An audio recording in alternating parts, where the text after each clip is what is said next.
From beyond the stars, come the brave and mighty Thundercats.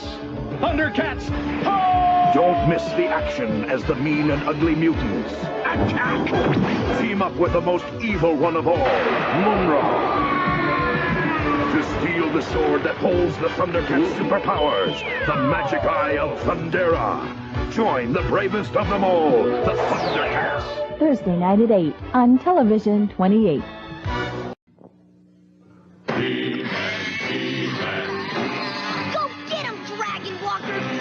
Dragon Walker, Battle Armor, He-Man, and Skeletor and Merman each sold separately. Step right this way, He-Man! Batteries not included. What's that? Dragon Walker! Take that, He-Man! May the mightiest power prevail! Yeah! New Dragon Walker vehicle for use with most Masters of the Universe figures. Action figures each sold separately from Mattel. Hey kids, this is Lion-O, inviting you to share all the exciting adventures of the Thundercats. Join Panthro the Deadly, Tigra the Invisible, Chitara the Quick, Wily Cat and Wily Kid, and Jaga the Wise, as we do battle with Mumra and his band of mutants. Oh, sure. Just forget about me. I was just saving the best for last, Snart. So join me for all the action here in Amarillo, weekdays at 4 on TV 14. Channel 14. Ho!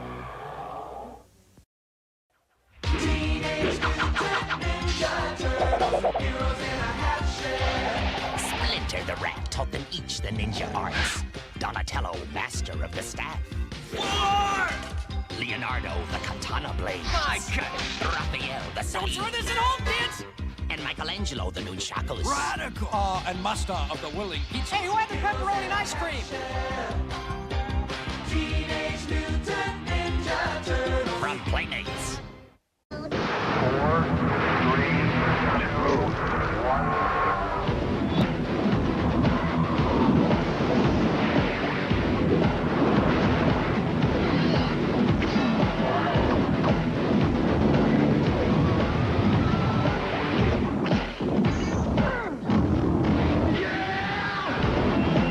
Hear the roar, Thundercats.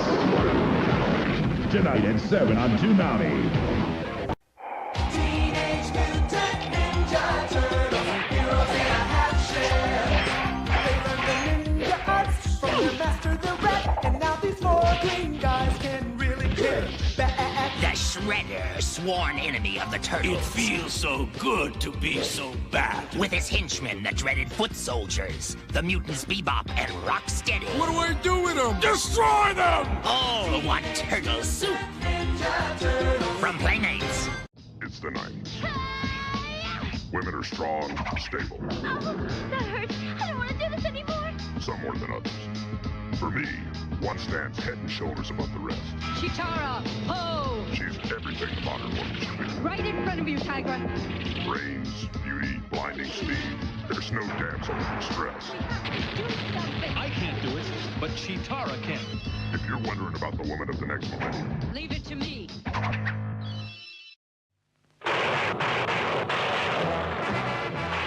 黒獅子、赤獅子、そして3代の獅子たちよ。今、眠りから覚める5代の未来獣。ロボットメカの限界に挑戦。全く新しい奇跡の超合体システム。ついに完成。未来獣合体5ライオン。未来に挑戦するポピーより絶賛発売中。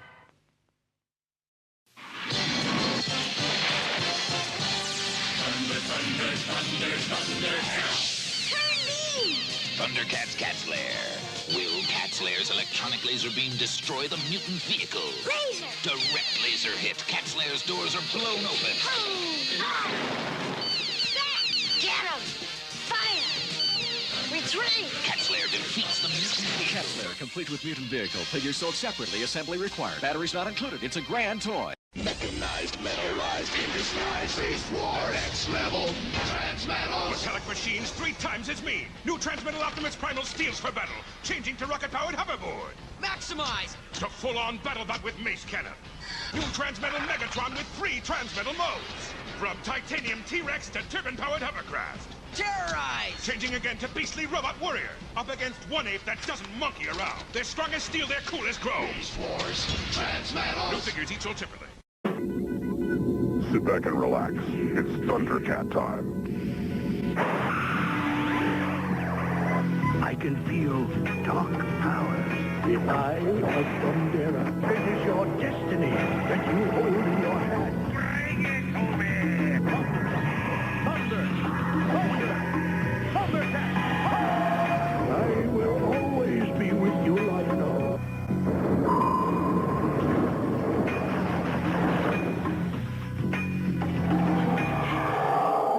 Reactor engaged. Traction locked. All go. Well, I hope you've all had a good week leading up into this weekend till the next week of work. Let me go ahead and read off these very kind super chats real quick before we begin here. So, scrolling all the way up, I saw we had one from Buddha Cat for $5. Hey, Lio, ever thought about doing a video on Journey to the West and the various adaptations or loose adaptations like DBZ and Black Myth Wukong? No, because I'm not educated enough for that. Let's see here. $20 by Void Sludge. I'm far too anxious of a person to tell you directly, but thank you for giving me the strength to bring the man who took advantage of me as a child to justice. Keep on doing what you do, man. You saved my life. Well, despite the wrong I've done, I'm glad that you were able to power through that, and you're very brave for it. Pudgy the Bimbo. What a name. $5. Happy Sunday, y'all. You too. Nutter the Butter. These names, I swear. $5. Did you mention Ralph Boschke was John K's mentor? I thought that was pretty well known. Sky Tapis for $5. Lio, work is allowing me one free snack. Do I get a cheeseburger or a spicy chicken sandwich? Well, does the spicy chicken sandwich have cheese on it? Because if so, then yes. But if not, cheeseburger. Alright, so want to go ahead and give some heads up on this stream, because I know that not everybody is here for the Bibble talk. Especially considering, like, if I was talking about drama-related things, I'd have like 500 viewers as opposed to only 180. But that's okay. I want to be very clear. My intention to go over these videos isn't to decry people, insult them, yell at them, tell them they're wrong. I like hearing people's experiences and the different theologies they follow, because sometimes it can help, inform how to talk about these things. And I've got two examples tonight. I have Illumination's video on why Sunday school scared her, and then I have Sugar, who's going by, what's the name they're going by right now? Because they changed their channel name for some reason. Shortcake, about how they used to be a Mormon. Now, I did know about what theology that Sugar followed under, but I didn't know about Illumination's. And religious trauma is very common. I have some myself, so if you're struggling with that, you're not alone. But there's a lot of things that people don't realize when they're looking at Scripture or looking at the Bible as a whole that impacts things in ways they would not expect. Or they're looking at it from a different direction than it was intended to do so. So what we're going to do is we are going to start Illumination's video, and we're going to play hers at normal speed, because why wouldn't we? There's no reason not to. It's only 16 minutes, and is there a sponsor here? No. At least I don't think so. There is. We will skip the sponsorship, but we'll continue. Alright, let's start now. Hi, my name is Alyssa, and I have a complicated relationship with my faith. To Don't give we you all? some context, I was raised Christian, specifically Lutheran. This flavor of Christianity... Oh, that's right. I thought she was Episcopalian, but she's Lutheran, which is a different thing altogether. Fun fact, in Vlad's server, we were talking about what the stream was going to be about, and somebody thought a pescatarian was a religion. It's amazing. They actually started years ago when a Catholic guy named Martin Luther had 95 problems with the Catholic Church, stapled him to the door, and peace be with you'd out to start his own church. And yeah, that's what I learned in Sunday To various successes. school, along with the usual God loves you no matter what, always stuff. Point is, the church I went to was as boring and basic as you can imagine. So why did I have yelling matches with my parents about me not wanting to go? Well, one day I reached an age where things were starting to get confusing. If the only way to get into heaven is by knowing God, but my cat can't go to church with us, is she gonna go to... If God has a plan for everyone... The answer is no, your cat's not going to hell. I actually did an in-depth study on this, and the word the Bible uses for someone's spirit or their soul is essentially the same when it's talking about humans or when it's talking about animals. So the only solution I can find, the only biblical basis I can find, is that animals go to heaven. And everything happens because of him? Why did he break my friend's arm? That's a misunderstanding. Obviously, the teacher should have been able to answer this, but I found a lot of people who want to teach theology or who want to instruct people either don't want to answer questions or don't know how to. If God created the Earth 2,000 years ago, but my science teacher said dinosaurs lived on the Earth millions of years ago, then what do I put on my science test? You put on your science test what the science says.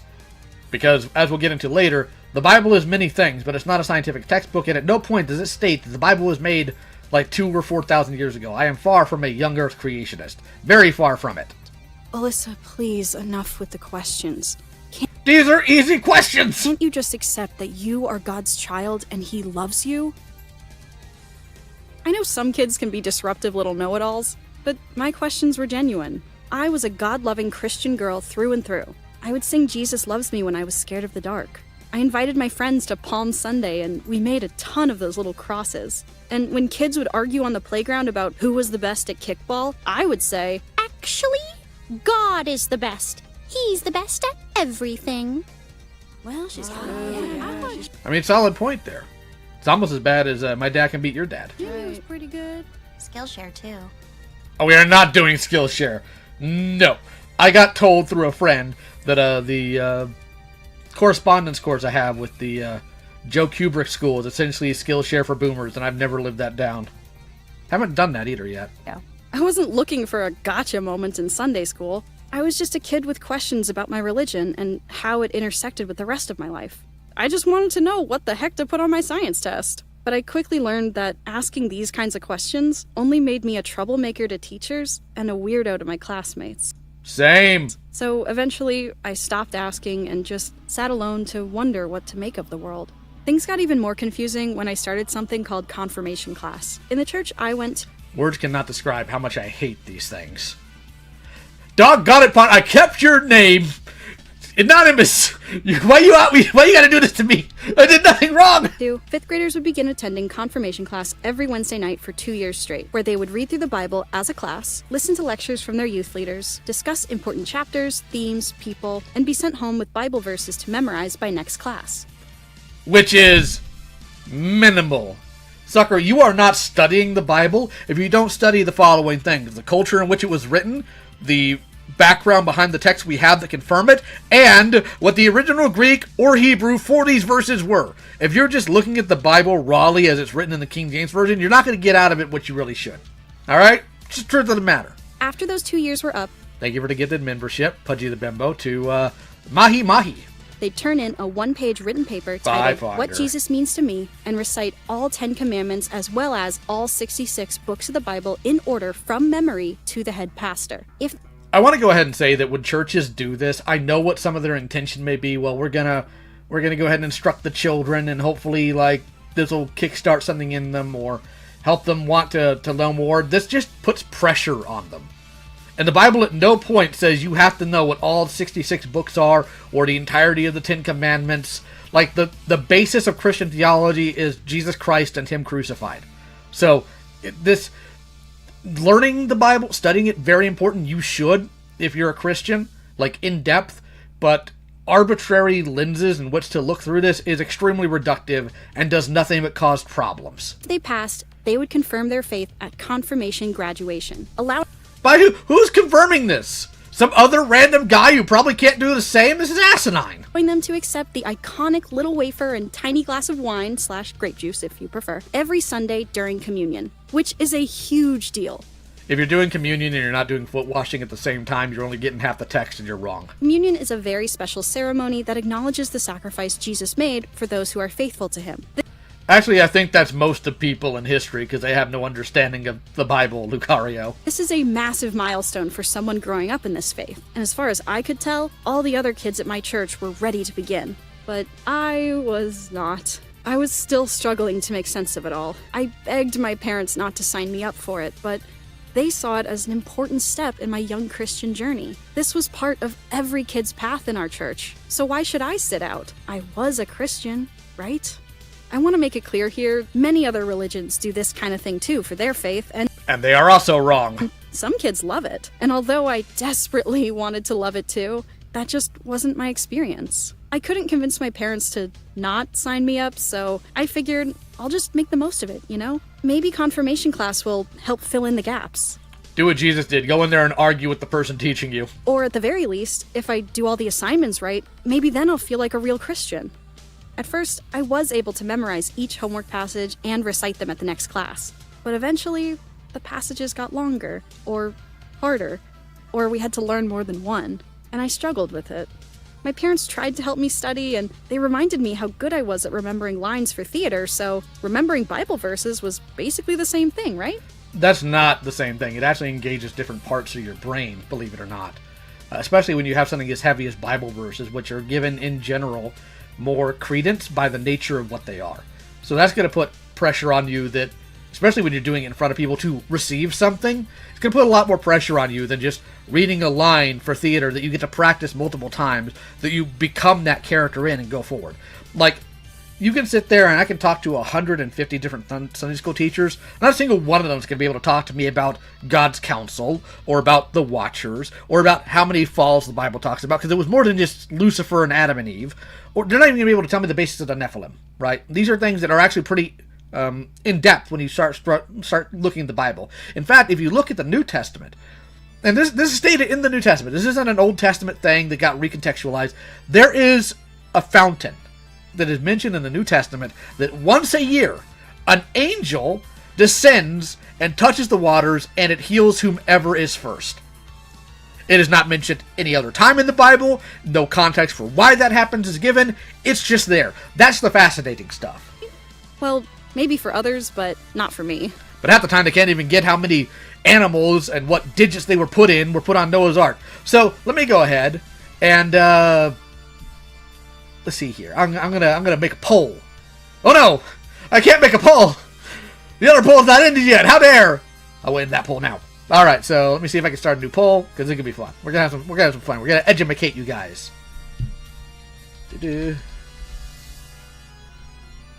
Do-do-do-do-do-do.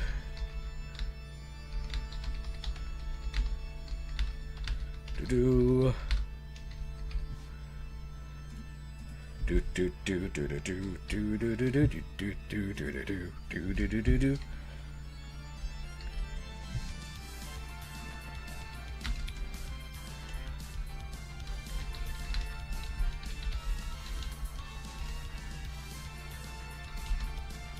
I'm almost done here, okay? I'm a boomer and I struggle with everything forever because old.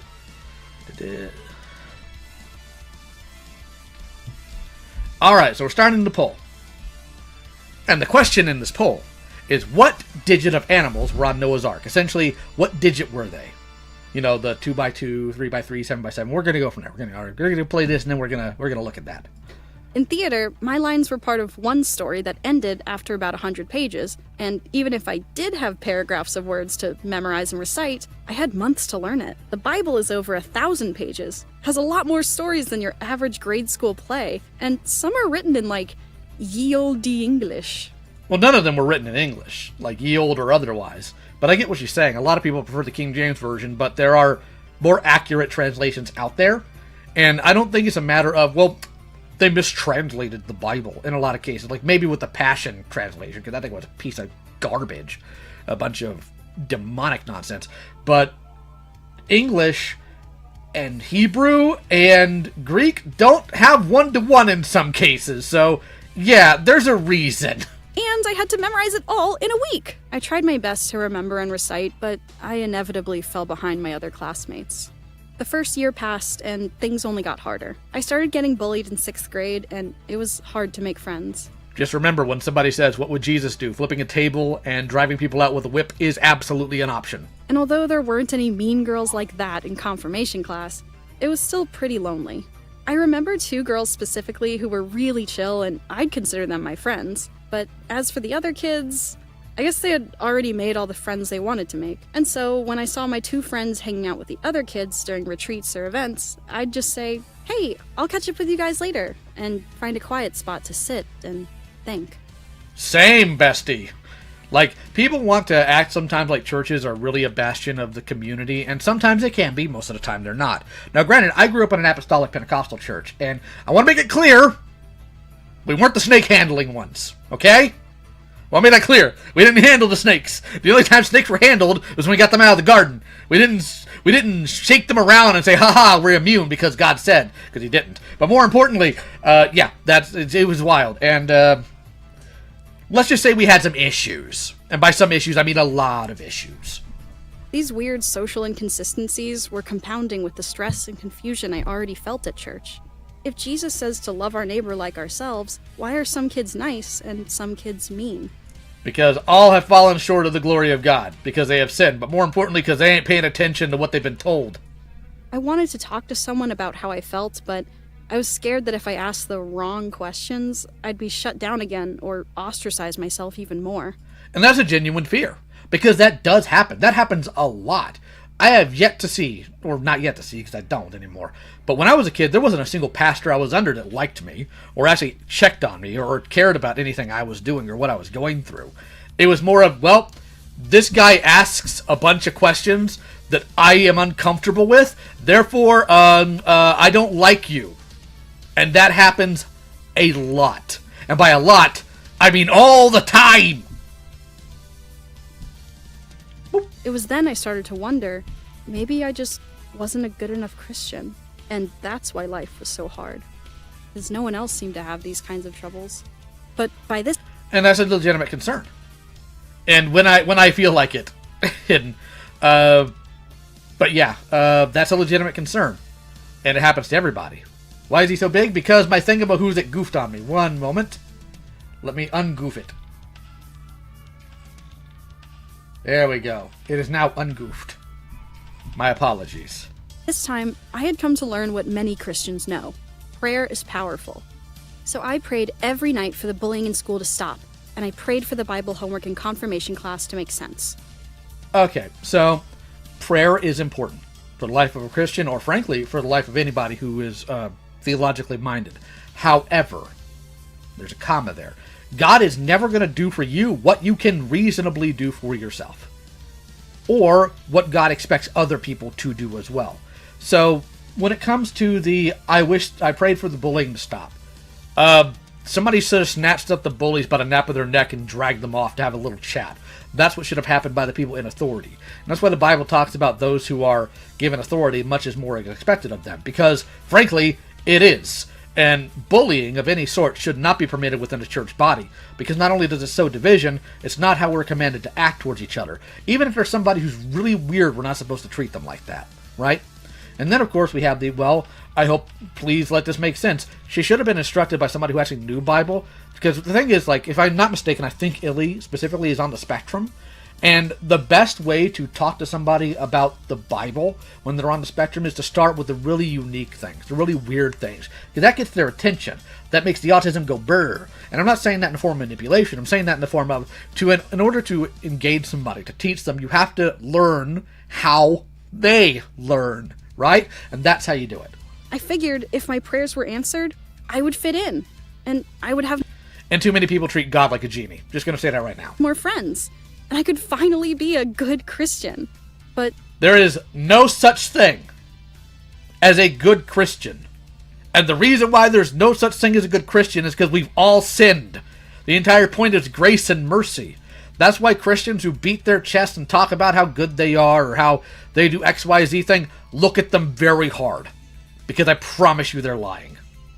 No matter how many times I prayed, or how long, or how hard, it just didn't seem to be working.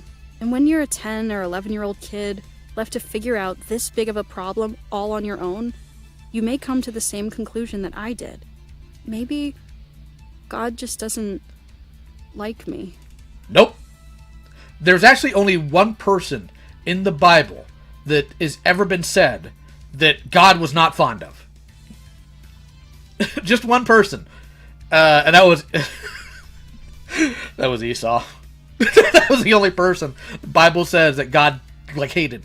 So no, Illy, if you ever listen to us, which I doubt you will. You're a very busy woman.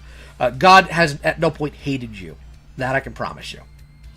My anxiety about church only increased from here on out. I couldn't help but feel like there was something inherently spiritually wrong with me, as if I would never be worthy enough to be a real Christian, no matter how hard I tried. I know now as an adult that I'm not the only person who's ever struggled with their faith or beliefs, but as a kid, no one else around me spoke about their problems, and I had learned by now that questions like that only annoyed people, so I really did feel like I was the only person in the entire world to ever have doubts about their faith. Well, thankfully, if you read the Bible, there are plenty who did, like tons. To answer the question, why did God hate Esau? And yes, I will get to the super chats. My apologies. I will in time. But the reason God hated Esau is because Esau took something very precious and very important, especially at the time, which is his birthright, and sold it for soup. for a bowl of food. And God's like, I actually hate that. Which only reinforced the idea that I was some blasphemous, troublemaking creature destined to from birth.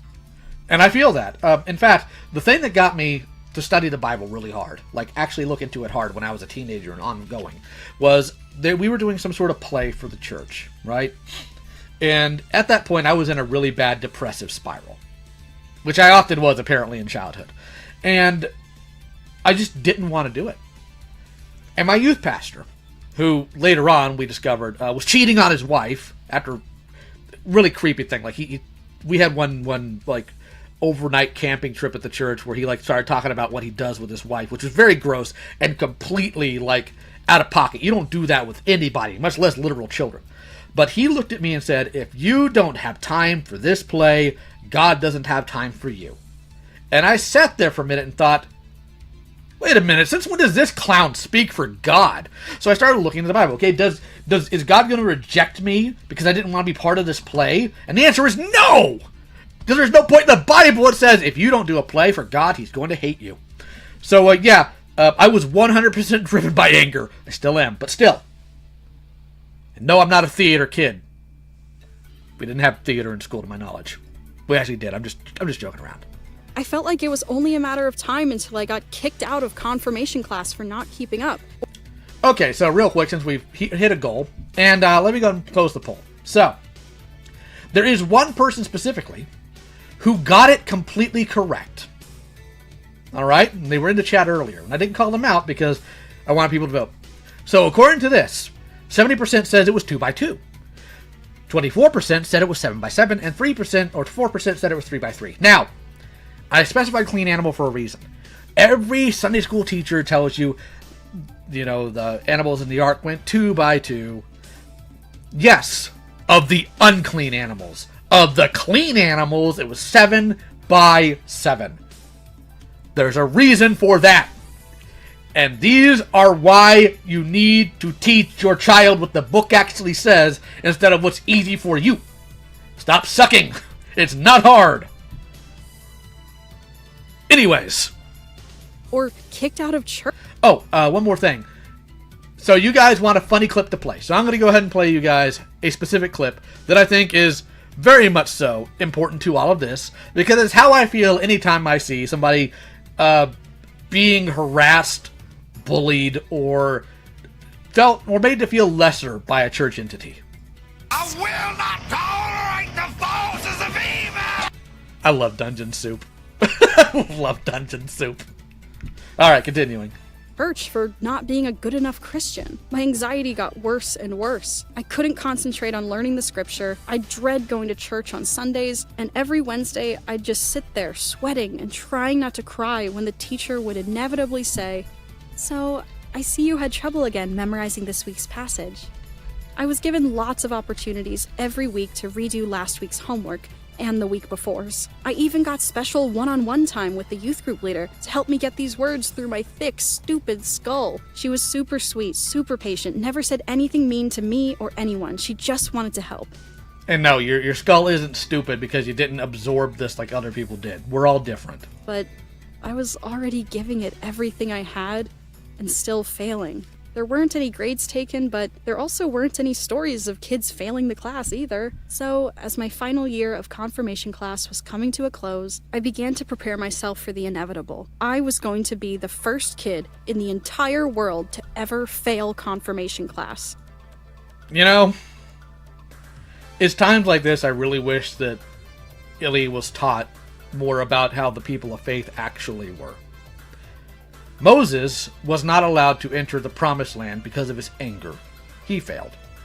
David failed so many doggone times, it's hard to actually keep count, and yet he was still a man after God's own heart. And then you had Jacob, who ran from his responsibilities that God still built a nation off of. Like, the entire Bible is filled with men of faith that we sit here and we renown as though they were faultless in some cases, but the reason why they are men of faith is because they had fault. I was in... I can't remember if it was Ace's stream or somebody else's, where somebody said, "You're no saint, Lio, but I know you're not a groomer," in relation to Router's claim. I'm like, alright, do you think Paul was a saint? It's like, well, according to the Catholic Church, yes, he was. I'm like, well, Paul was a murderer. And Peter struggled with racism, believe it or not, that Paul had to constantly correct him on, or at least once. So the entire point of sainthood, as they call it, is that none of us are worth it. None of us are worthy, but God is still kind. That's the entire point. And I wish somebody had sat her down and shown her that actual kindness. And that felt like the ultimate sign from God that I was a failure. But what was I supposed to do? I couldn't drop out. My parents wouldn't let me back then. Why would they let me now? And even if I was able to drop out, then what? If I didn't confirm my faith, then I'd never get to participate in communion. Therefore, I'd definitely be sent to make matters. You know, that's the thing I really hate about modern churches. They try to pretend like they set God's standards as opposed to the other way around. The Bible is very clear about communion and foot washing, that you have to be sober-minded in it, and if you don't come at it from the correct position, it can cause problems. But it doesn't say, you have to meet this criteria in order to do this. It doesn't. Like, communion and foot washing was considered a thing before, literally the day before the crucifixion of Christ. So, yeah. There's worse. I finally memorized the 10th commandment. Do not covet. Our youth group leaders explained that covet basically means to want something very, very badly. I understand now as an adult that would translate to, don't be jealous of others, just be grateful for what you have. Comparison is the thief of joy. That kind of thing. But as a kid, I thought that my desperate desire to not be bullied in school or to not feel like an alien in confirmation class was me coveting. And no, it certainly isn't you coveting. Wanting to be treated like a normal human being is not covetous. Specifically not by biblical definition. Breaking a commandment. In case you don't know, do not murder is number 6. So murder? I'll do it again. So I thought I was just as bad as, if not worse than, a murderer. Well, if it's any consolation, if you were, you're right there with Paul. When the 2 years were up, I went into my pastor's office with the loudest... Oh, and King David. Him too.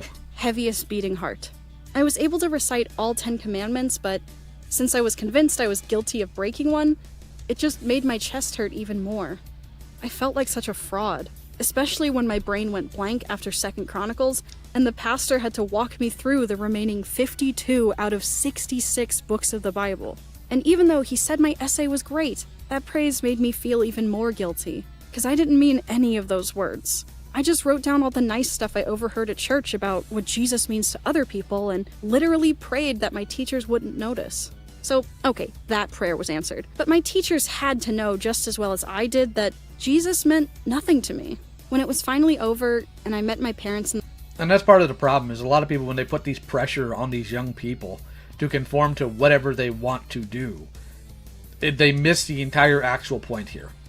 They're so desperate to try to get their kid to follow along with whatever it is they want that they miss that God is individual for a lot of people in terms of how he speaks to them or how people learn about him. Now, granted, the text is still the text. However, God appeals to people in different ways. The way God appeared to Paul is much different than how he appeared to, say, Jacob or these other people. And that's because God's individualistic on that aspect. Now, what's King David? The King David. Like, people, if you look at King David's track record, that dude had some problems. In the hallway, I was waiting to be sentenced to another year of confirmation class. But to my surprise, the pastor told my family that I passed, and I'd be graduating with all the other kids next Sunday, so go get a white dress and we'll see you there. And of course my parents were so proud and excited, and they threw me a big party, and I stood with my class in front of the whole congregation to confirm my faith with a smile. But through every second of it, I felt like such a heathen. I didn't deserve to pass that class. I didn't deserve that grace. I didn't deserve to... Well, you do, in the sense of the fact that God gives grace. Now, inherently, none of us deserve it, which is the entire point. But in the case of this, I'm glad the pastor at least showed her grace and showed her that kindness. Wish he would have paid more attention to what was going on in the confirmation classes. And I still think the entire concept is absurdly goofy. Because at no point does the Bible say, I'm going to quiz you on this before you can be XYZ thingamahoo's it where. That's not biblically based in any way, shape, or form. Now, one thing I will say, this whole white outfit this, white outfit that, one point of contention I had with a previous pastor is that somebody in the congregation had sex outside of marriage. And she wound up marrying the man, but the pastor made it to where she could not walk down the aisle in a white dress because now she is not a virgin and therefore tainted. And my first thought was, doesn't it literally say in the Bible that his blood makes our sins white as snow? If God will wipe away this person's sins, why is this human flesh man sitting here demanding that she wear it publicly? What is wrong with this person? I hate it here. To be there at all. And I know. Illy, this is the moment where a kid Currently, Mason, I'm not one. I grew up Apostolic Pentecostal, though. like you could see what those Christian values look like in action. Maybe that's why he let you pass. And maybe you're right. Maybe that's what he and all the youth group leaders and, heck, even Jesus was aiming for. But that's just not how I experienced it. This journey didn't open my heart to Jesus. It just turned my confusion up to 11. I tried to grasp the holy conclusion that all of my struggling and anxiety and self-blame was some kind of secret weapon to fill my Christian faith tank. But this experience just didn't do it for me. It didn't make me feel like a child of God with a strong testimony. It made me feel like a Furby getting hydraulic pressed to see if the voice box still worked. I felt guilty arguing with my That's the worst thing she said about herself in this entire thing. Nobody should be compared to a Furby. parents about not going to church, and I felt guilty going to church. I needed to step away and learn what the heck Jesus actually means to me and no one else. So I did. As soon as I was done with confirmation class, I stopped going to church. It wasn't until many years later that I learned my experience was a mild case of religious trauma. Religious trauma occurs when a person's religious experience is stressful, degrading, dangerous, abusive, or damaging. Yep, been there. And this type of trauma can unfold over a series of stages. Step 1, a person experiences a trauma. It could be related to their religion, but it doesn't have to be. So for me, getting bullied in school. Step 2, the trauma has religious implications, meaning your religion starts to play a role in how you get through it. So for me, I prayed for the bullying to stop, but the bullying didn't stop no matter how much I prayed. And step 3, the response from the religious community may re-traumatize you. For me, that was knowing from an early age that questioning my faith would lead to teachers getting mad at me and my peers excluding me. Yeah, which is literally everything she's saying here is like absolute garbage behavior that unfortunately does happen in modern churches literally all the time. And the funny thing is, and I can't even remember who said this, all I remember is that he was not in fact a man of faith. A lot of these people say they believe in God, but they certainly don't act like it. Because if you believe in God and you act like it and you're in these positions of power, buddy, you are careful about what you say and what you do. Like, absurdly careful, because you don't want to harm somebody young, especially somebody young in their faith. And when you allow this bullying and tribalistic behavior, all it does is make things worse. And the Bible's very clear that if you're a teacher of this stuff, and you have done stuff like this, and you haven't corrected and repented, it's going to be really rough for you. That's not something that makes God happy, to be clear. There's one thing that God has made it very clear he cannot stand throughout human existence, is false doctrine.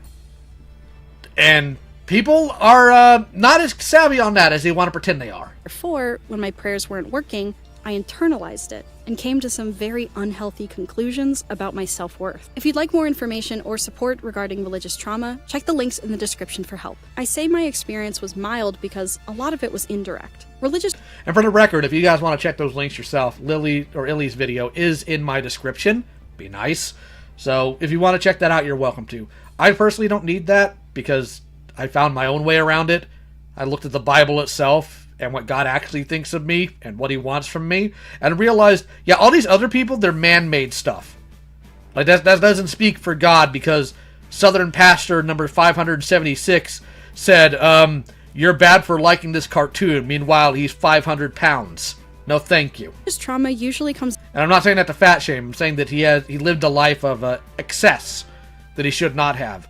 Because while I know that 7 deadly sins are, without question, a Catholic thing, which I don't care for, because despite what people think, I'm not, in fact, Catholic, doing that is still biblically wrong. Comes up in discussions around the troubled teen industry, religious leaders being inappropriate with kids, or, of course, being LGBTQ in a religious family or community. Yeah, about that. When it comes to the LGBTQ, LMNOP, whether you want to call them the Skittle Squad, the Alphabet Mafia, whatever, there is some question in terms of the text about whether or not the Bible condemns homosexuality. It's not something I've given a lot of study into, and here's why I haven't. Because it's not my problem. The Bible, first and foremost, calls me to fix my own life, and secondly, to correct other Christians that I know are wrong. And the funny thing I find about all these churches putting so much emphasis on the gays and the trans is that the Bible maybe speaks about the possibility of the gays like 2 or 3 times in Scripture. Paul literally talks about gossip more than the gays are discussed.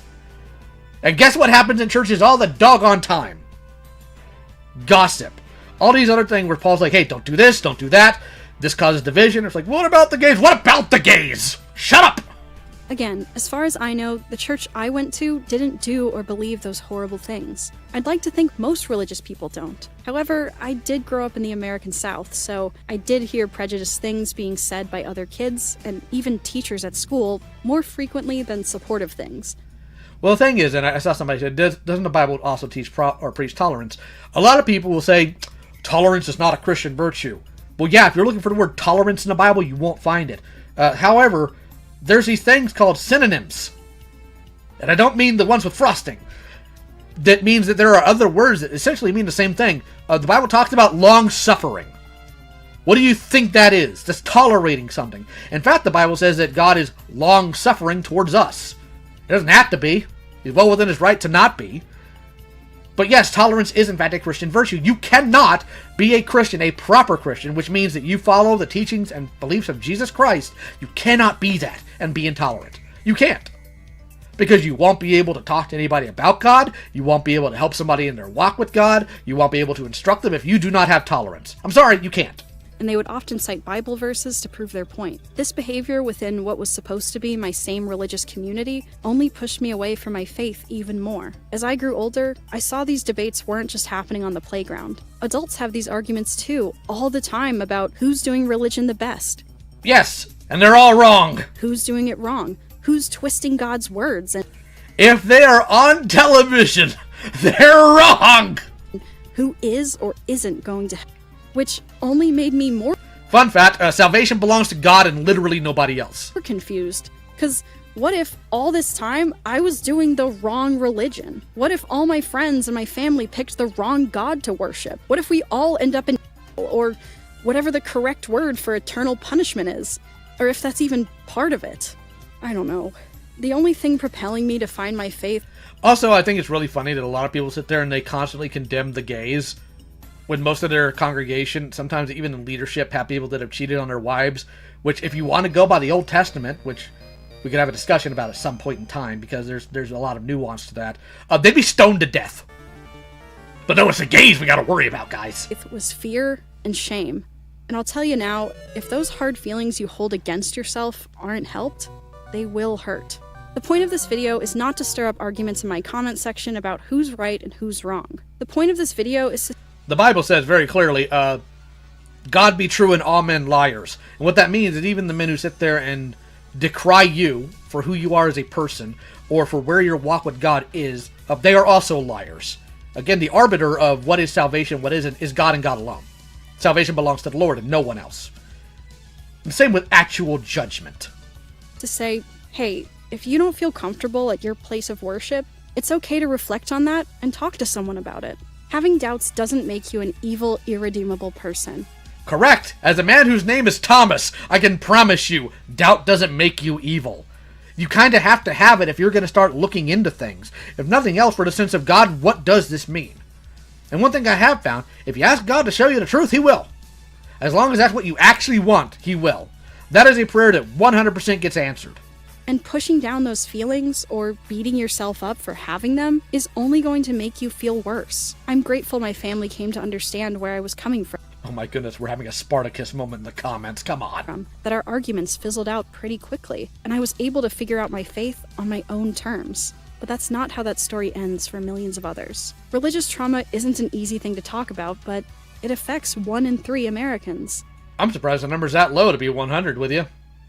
I think that's probably due to underreporting, if anything. Recognizing this trauma is important. It's why I made this video in the first place. If someone isn't allowed to discuss these complicated feelings without facing judgment or punishment, they'll have no other choice but to turn on themselves, too. Most of all, I want people to know what I wish someone had told me back then. For some people, religion is an essential, everyday part of their lives.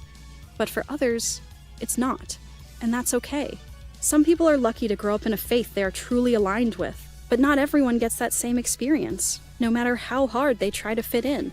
And believe you me, we try. Not everyone needs a religious practice, but that doesn't make them any less of a good person deserving of a good life. Well, the good person thing is going to be subjective, and we're taking it outside of the realm of theology. And that is one struggle that a lot of atheists have in terms of how to discuss the moral issue outside of theology. Now, people like Vlad will just say, it's whatever we feel like at any given time, and you just have to suck it up, which is an honest answer. It's not a pleasant one, to be clear, but it's an honest one, right? So, that is Illumination's video on this. Now, I know she has another one where she talks about how her family has some Jewish heritage. I can't speak on that. I am not Jewish. I have never been Jewish, and I never plan to be Jewish, so that's outside of the realm of what I can speak of. Real quick, I'll answer everything else when I see it later, but I see this one. Since you are a Christian, by Masterpiece, $5, do you consider Jehovah's Witnesses and Mormons being cults? Well, it's funny that you ask, because the next video is about somebody who came out of the Mormon church. And yes, I absolutely believe that it's a cult. And we're going to talk about that now, people. So this one is 59 minutes, so almost an hour. I'm going to speed this one up, simply because it is a lot to get through. Now, if I need to slow it down, please let me know. I'll respond to it as quickly as I can. But, yeah, Presbyterian or Unitarian, neither of them. Let God be true and every man a liar. Alright, so let's get into this one. Now, Sugar, one of my favorite, by the way, Storytime animators, because there's a few I watch. I watch Sugar, I watch Illymation, and I watch Pantsless Pajama. There's probably a couple on the, side, but these are the ones that pop in my head. I find them very amusing, very entertaining. I don't really care for people like Jaden. They're just very bleh. And I didn't even find out till recently they talked trash about God at one point, which is just... the guy she was talking to had, the best response ever. I love that. But let's go ahead and go through this, because I am familiar with Sugar's background and how she talked about being in the mission field and how she was abused there, which unfortunately also happens, and I hate it there. I never thought I would get to this point, but yeah, I used to be religious, and this is that story. The point of this video is not to make fun of or, demean people of religion or anything. It's just personally not for me, and if you want to hear my story, let's get into these. If you're still Mormon or... Oh yeah, Rebecca Parham's another one I watched, so thank you for reminding me there about that, classic rock kid. Yeah, I forgot about her. Or you're still LDS. I'm gonna say Mormon because, bro, that's how I was raised. I ain't saying the whole name, it's too long. Then just watch the video with caution. Once again, I'm not trying to make anyone upset. I'm just giving my experience.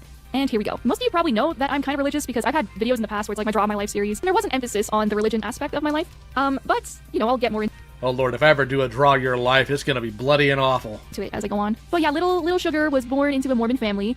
It's not like I had any other choice. I had to be Mormon. My parents were Mormon, their parents were Mormon, and so on. We were just the standard, typical, goody Mormon family that followed all the rules, all the shebang. But even as a kid, there was part of me that, didn't really She's talking fast because I put it at 2x speed because it's an hour-long video, that's why. vibe with church in any way, but... No, I've seen the entire clip, Leon. I've seen the context for it all. I really had no choice. I had to go. So there was a lot of things that I was taught as a kid that really didn't make any sense. Some of them had to do with race, some of them had to do with women's roles in the family. I also saw her response to it when she started getting heat.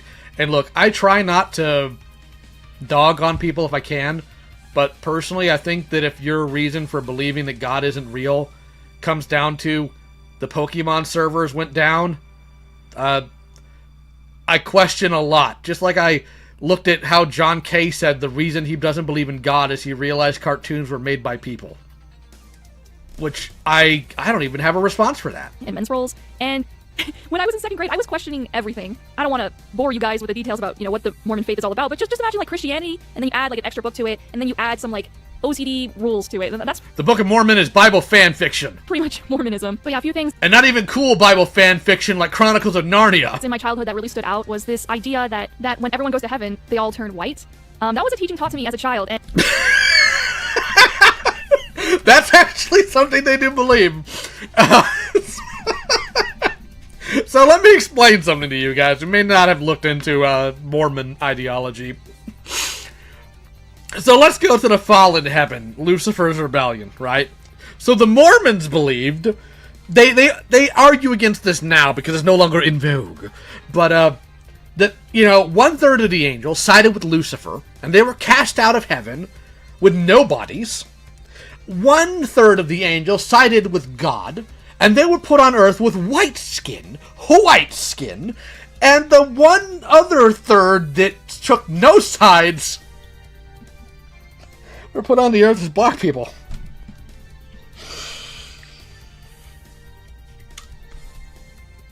There was something severely wrong with Joseph Smith. I'm just gonna say that. And I went to a school where there was people of all different races. Like we had Asian, we had like Samoan, we had different types, and I would sit there in 2nd grade thinking, where do the Mexicans come from? What are my people's heritage? Are we the Nephilim? like trying to picture them as white, and it just made no sense, and I didn't want them to be white either. I thought their features were fine, and I was just so confused. And modern day Mormons would say, well, we don't teach that or anything. Well, okay, I was taught that as a kid, and one thing you're gonna notice when I'm telling the story is that the Mormon faith tends to change a lot about its rules, about its teachings, and it's very subtle, and you really don't notice it unless you pay attention. As a young girl, I was taught women were supposed to be submissive to men. Yeah, and that's the interesting, they changed their theology as opposed to the Bible saying that God is the same yesterday, today, and forever. It's very fascinating. And that made no sense to me because men and women were going to school. We were doing the same exact things, but whenever I returned home, it was automatic. Oh, because you're a girl, you need to clean up after the men while they just sit there. And I always thought that... Oh, funny thing, Patu, is that there is actually a Bible forgery, an old scripture forgery. It was written on ancient papyrus, where they were able to determine that it was a forgery because it took excerpts from Dante's Inferno. It's amazing. There's something wrong with that, and deep down I knew my nature wasn't really submissive in that way. I kind of see like men and women as equals and that we should be working together, and so that was like a strong belief I held as a child, and that's still one that I hold today. The whole submission thing is so cringe to me. I don't know if I'm alone on that. But yeah, as a 2nd grader, I was seriously thinking about all these things, and I came to the conclusion that my life would be so much better if I was not Mormon. There's a teaching I was taught that if you're born into the religion, like you're special and you're chosen, but if you leave the religion after being born into it, you're deemed as very bad, and like in the next life, you're pretty much a son of perdition. It's kind of like the Mormon equivalent to, going to hell kind of thing. And so as a kid, I was like, well, dang, can't I just live a normal life and then find the church when I'm older? Like, wouldn't that be better? I was envious of other kids that didn't have to do religion or go to church or anything like that. And in my time, church was 3 hours long, dude. And now it's 2, which is kind of Sounds about right. Sounds about the same time for a Pentecostal service. crazy. But yeah, as a kid, church was so boring and so long, and I dreaded going there, and I was socially anxious, undiagnosed autistic, and it was it was hell. It was awful. Luckily, I had... Yeah, churches are not too keen on, helping the spectrum kiddies. Or much of anybody. Art, that was really the only way I could get through anything, especially how boring church is. I would just sit on the pews, doodling away, probably drawing ponies or dragons or something like that. Super autistic. Dragons are freaking metal! By the way, I would just keep drawing the same dragon over and over and over. Got in trouble for drawing a dragon once when I was in church. Had to be pulled aside for that one. It's the only thing I knew how to draw. But there came to a point in my childhood where I sat... They got really mad. It's like, don't you know that a dragon is synonymous with the devil? And I'm like, I saw a flight of dragons and I thought they were cool. On the pews, and maybe I was like 12 or something. And I was thinking to myself, like, I just have to make myself believe this because it's true. What they're telling me, I assume is true. It's not like I can visit other religions or even have friends that aren't religious because of how... Actually, there's one prominent artist that's a Christian on Twitter whose entire, OC is a dragon, so it's kind of funny.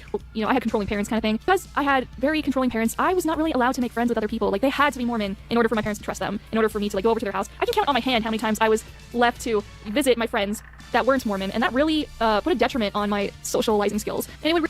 Well, it puts a detriment on socializing skills, and it also puts a detriment on your parents, having a good way to teach you how people operate. It really sucked because I would make friends at church. It's not like I was incapable, but it's kind of funny because I swear that they were autistic too. But they would never last because we lived in California and it's really expensive there. So I would make friends for a month and then... I just remember when a Dragon Commenter had it back, and you're talking about Cothrix and Genesius Wolf, and I have never in my life fought harder to not get in the middle of something like that, because I I wanted violence, but I was doing other things at the time. And, they would have to move because they just couldn't afford rent. And so childhood really sucked in the church because I was only allowed to be friends with Mormons, and none of them liked me. And there's nothing wrong with any of those people in my past. One thing I'll say for, my parents, they never made a caveat that I could only be friends with people that were within my theology. Heck, my parents were surprised I was friends with anybody. Da-da-da-da-da-da. I was neurodivergent. I'm sure I was obnoxious. I just wanted to talk about SpongeBob, okay? I was a very innocent little kid for too long, and I'm sure they didn't really appreciate that. But yeah, I was forced to go to church. I was forced to go to a place where no... Oh my goodness, SpongeBob. Within a lot of very right-leaning churches, got a lot of heat because they were like, it's pushing the gay agenda. Because there was that one episode where SpongeBob and Patrick raised that clam. And here I am now, I'm a teenager, right? And I'm like, you guys realize this is like an ocean joke. I can't remember the exact term for it. But the creator of SpongeBob was a scientist for ocean life. And the point is that a sponge can fluctuate its sex. That was the joke. And people ran with it as though it was pro-gay people. That would even matter. Marine biology. Thank you, Asuri. No one liked me there, and I was bullied. Butch Hartman was a marine biologist. That's why he's able to make good jokes. And, that really sucked. That really did not help me develop at all. Because my beliefs in the church were so strong, I assumed one day, these are God's chosen people. I'll get along with them someday. And bro, I was future faking myself. Anyway, by the time I got to 16, I had... I'm sorry, my brain is dead. It's not Butch Hartman, it was Steven Hillenburg. Thank you for the correction. My apologies. Poor Steven. That man's gone. I just disgraced his name. I am so sorry. Completely given up on, ever making friends in the church. And, it was a long time coming. But yeah, growing up, I did primary. I, sang songs about the temple. And I went to Mutual with all the other kids. And being a kid, my parents taught me to basically proselytize to my friends at school, which that makes you a social weirdo. Religious parents need to stop teaching their kids to do that because it just makes you a social pariah. You're just a strange child. That is true. And parents still don't learn. I had to invite my friend to Mutual, which is an activity where all the church kids, go on a Wednesday and they do some dilly-do kind of thing. And I had to ask my friend to come with me, and all she wanted to do was watch Pokemon, which is, very child appropriate. But I had to be the weirdo being like, hey, you want to go to my church? No. And I grew up with 9 siblings, and so there was 10 of us. And that's really just because of the Mormons' teachings of, multiply and replenish the earth. Bro, there's 8 billion humans. I think we need to stop. Yeah, that was Old Testament directed towards specific people. That wasn't an edict given to all of humanity. They're a cap on how much we should, procreate, because that seems like a little much. That seems a little high. But because I had that many siblings, my whole life was about my siblings. I'm the second oldest of 10, and I just was not allowed to do anything as a kid. So please, if you're considering having 10 kids, don't. It is the absolute worst.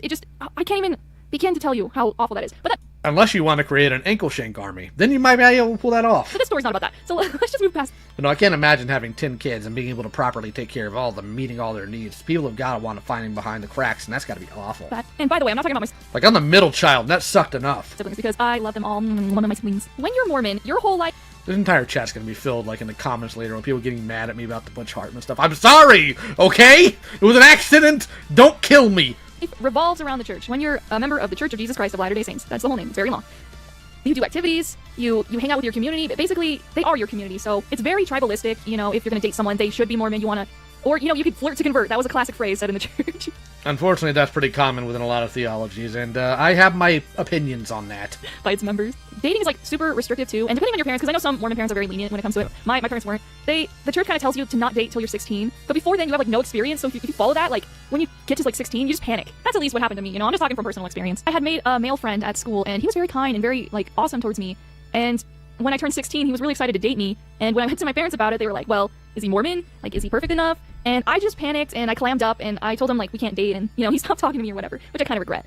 But I just had no backing when it came to that stuff, because it was all very centered around the church, so everything was very restricted. But dating is kind of funny when it comes to Mormons, because even in college, people go around saying things like, 4 on the floor, keep all your legs on the floor, you don't want to be on top of each other kind of thing. It's very pure, very innocent. The funny thing about keeping an idea of absolute pureness in these cases, it's sometimes it backfires. I have never seen someone become more of a hellion that wasn't a preacher's kid. Now, I'm not saying it's right. I'm just saying that I've seen that. And they always put the emphasis on the wrong kids. That's just my experience, though. Uber type stuff. But yeah, I would say because of the social isolation and the restriction on who could be friends with me, I started really clamming up as a person and just taking on whatever qualities the church would teach is what, women should be. So I started to heavily disassociate at a very young age. In Mormonism, you're taught to live for the celestial kingdom, or, as Christians would say, heaven. And when you do that, you become disconnected from reality. There are essentially 3 tiers to heaven in Mormonism, and the top is celestial, then you got the terrestrial, then you got the telestial, then you have outer darkness, which is not hell, but it's kind of hell. And literally none of that's biblical. And in order to make it to the celestial kingdom, you have to be married, you have to go through the temple, you have to do a lot of things. You want to be like at that premium. And I don't understand how people can sit there and say, well, I believe in Mormonism this. So you look at Paul's writing, who wrote the majority of the New Testament, mind you. The stuff that Joseph plagiarized. He's like, hey, guess what? I don't think you should get married. Why? Because love and the sex, it gets in the way of doing work for God. But if you must have sex, at least get married. That's who Paul was. Paul was on that mindset grind set. He was a Sigma male. And here's the Mormons like, well, to get into the upper echelon, you have to get married. And here's Paul on the other side of glory, like, can I hurt them? In heaven, all right, premium. And so my goals as a person really came down to whatever the church was telling me to do, and I knew that it was like going against my own nature, going against my own ideals. But at a certain point, it's like my brain kind of split on it. I was taught that God and Satan are like constantly in your mind, giving you thoughts, and any good thoughts are coming from God, any bad thoughts are coming from Satan. Yeah, and about that, there's a lot of churches that give the devil more power than he actually has. Satan is not omnipresent, nor is he omnipotent. He's actually a lot weaker than anybody would assume. Now, you could say God could be in your head because God's omnipresent. He's also omniscient. You can't say that about the devil. He's extremely limited. And that really messed me up, because turns out I have ADHD, and my brain does not seem to like producing dopamine at all. So the whole time, throughout my whole childhood, I was suffering heavily. Even saying that out loud kind of makes me teary-eyed a little bit, thinking about little sugar. And, being autistic did not help. I'm, like, super sensitive to sound and lights and just everything. Also, to be clear, a lot of these churches, they actually steep into unironic devil worship because they give the devil more power than he actually has. I can't promise that, Lou. I can't. So I and I'll get to the other super I was being chat later, spiritually attacked or spiritually targeted because people didn't like me because I was autistic. Like, that's a real freaking struggle. But the church and leaders around me would just say things like, "Wow, Shannon, you're so spiritual, you're so deep." But the peers my age, they hated my guts. They hated me so much, and I just felt alone. And it's like, oh, is God testing me? He's putting me in a test. Like, I hate that part of religion when religion teaches people that. It's like, what is a test? What is not a test? What is a trial? Because me being sad and depressed all the time.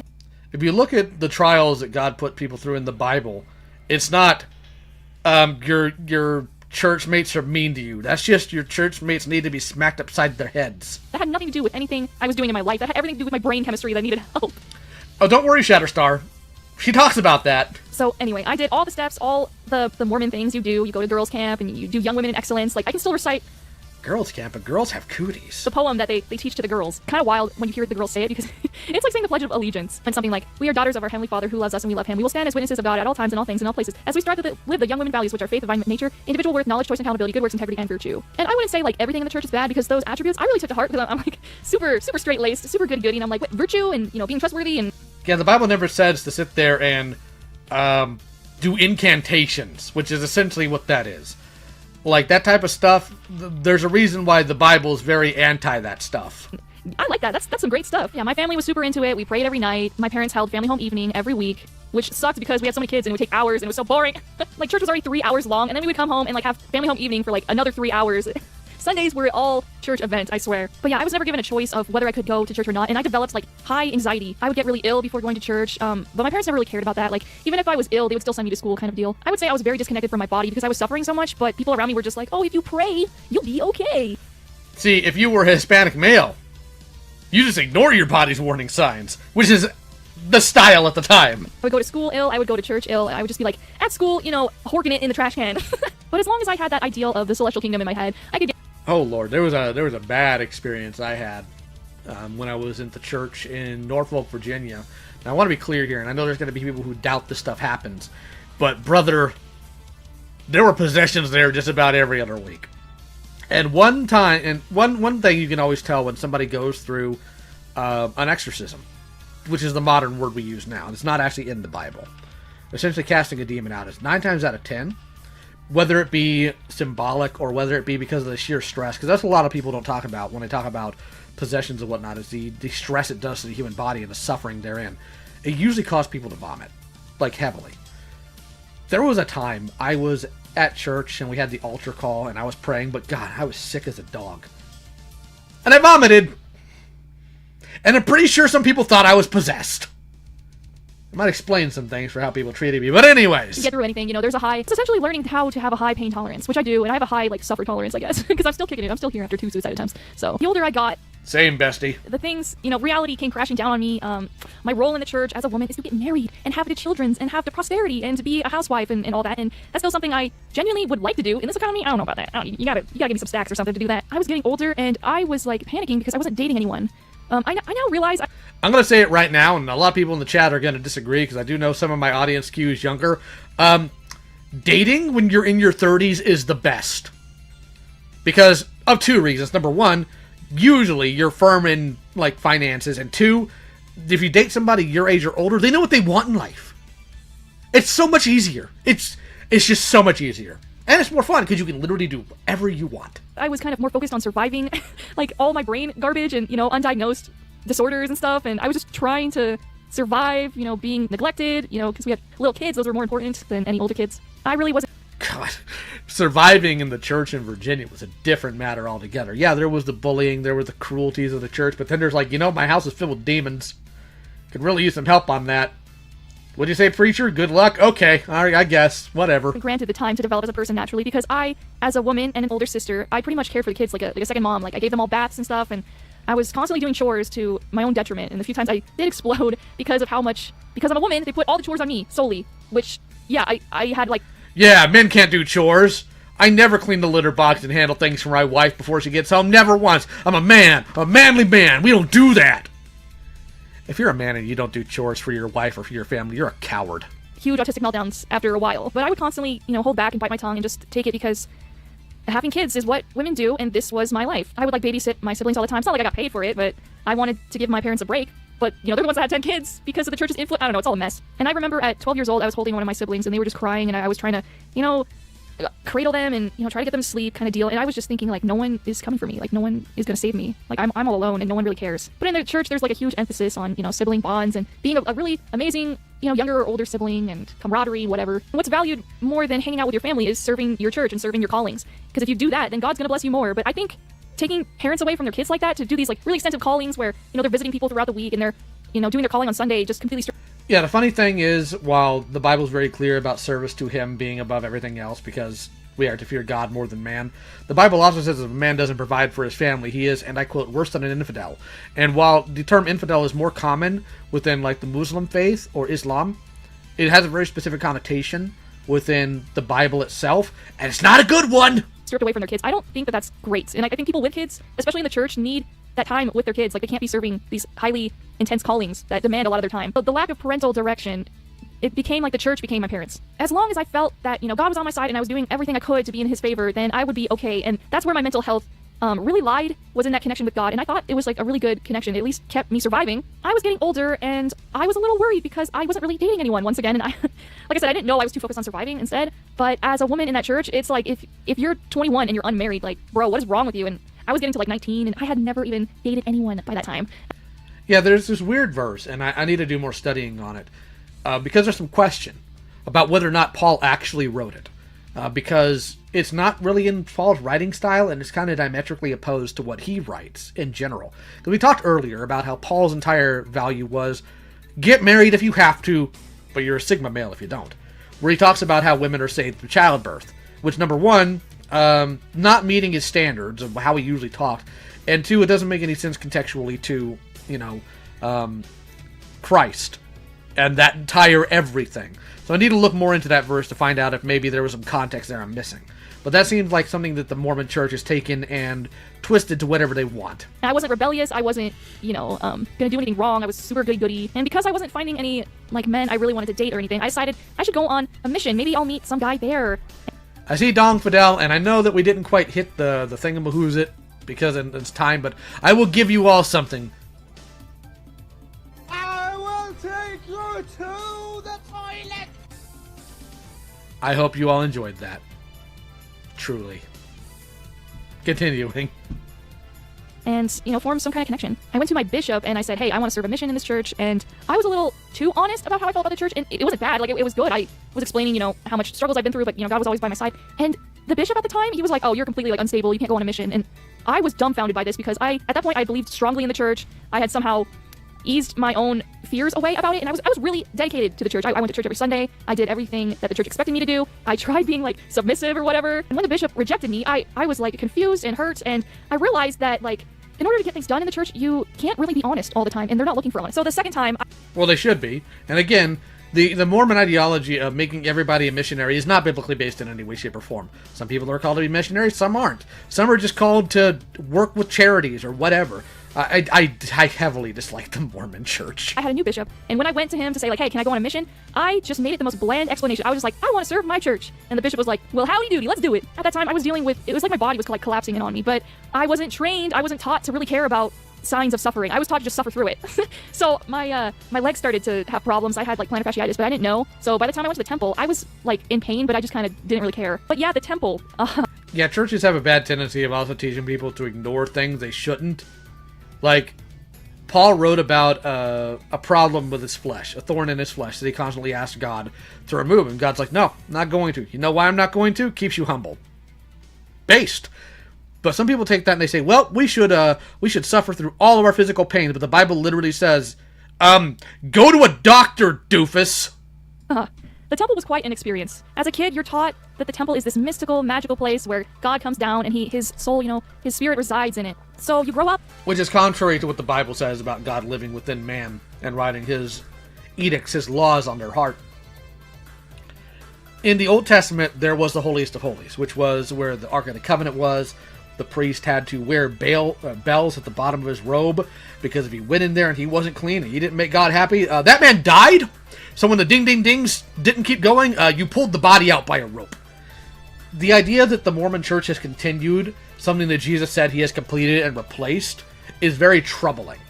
Because at that point, it stops being something that God put in place, and at that point, it literally just becomes paganism. Because it is an alteration of what God has deemed going forward. Singing songs about the temple because you're going to go there one day, you're going to get married, like, it has to be in the temple. The temple is a place where you make covenants with God, and it's super deep and super spiritual. And the temple's not like a church. You have to get special permission to go, you have to be, like, very good, you have to do a bunch of things before you go, you have to get a recommend, like, you have... I'm gonna sneak in just to spite these people. Little clearance card, essentially, to get in. And I didn't take any temple classes before, and even if I did, the ceremonies are so sacred that they're not even going to tell you what's inside, so you can't really consent to what's going to happen. But, my parents did this, my grandparents did that, so, of course, I had to do it too. And before...